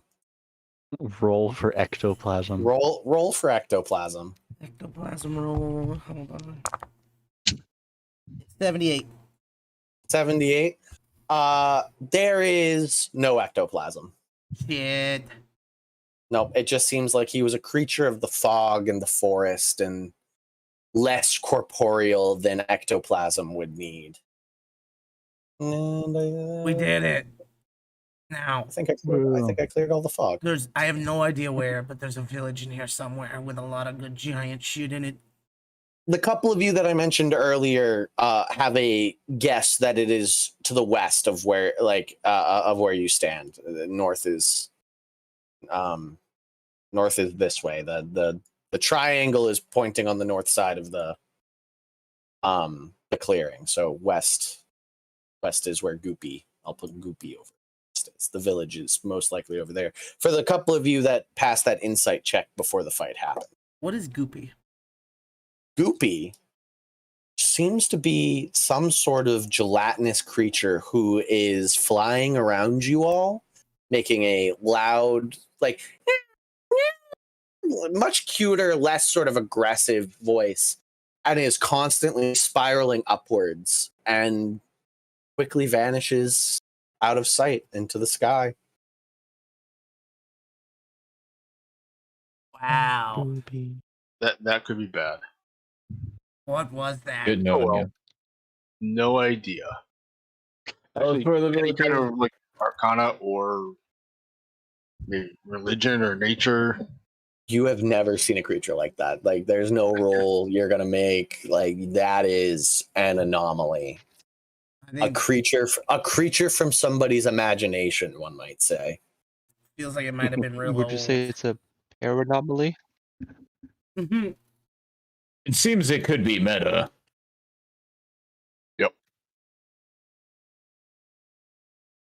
So, any idea where the village is? Clarny said the west, right? Don't know if you want to Okay. be out of wolf form, Andreas, or you want to still be a wolf. I spent a lot of time and energy turning into a wolf, so I'm just gonna chill as a wolf for the next hour until I Wonderful. pop out of it. Wonderful. Cool. Well, let's take a look to see. You said that there are animals in the area. Well, walking through the forest, through the trees, you would have seen squirrels running up the trees as you guys walked by. There hasn't been any deer or larger animals that you've seen, but there's no reason to assume there isn't currently either. Okay. On multiple occasions, Andreas is gonna get distracted and chase a squirrel up a tree. Wonderful. We are going to call it there then, as I don't have a Fantastic. giant village built currently. Yeah, But I think the one person who may be able to guide us through the forest is barking up trees. Yeah. so we will continue next week. on you guys trekking through the forest to investigate a ancient giant village that fell to some sort of corruption before the dragons took the rest of their species. How exciting. Hell yeah. Sounds good. Good job, everybody. A+.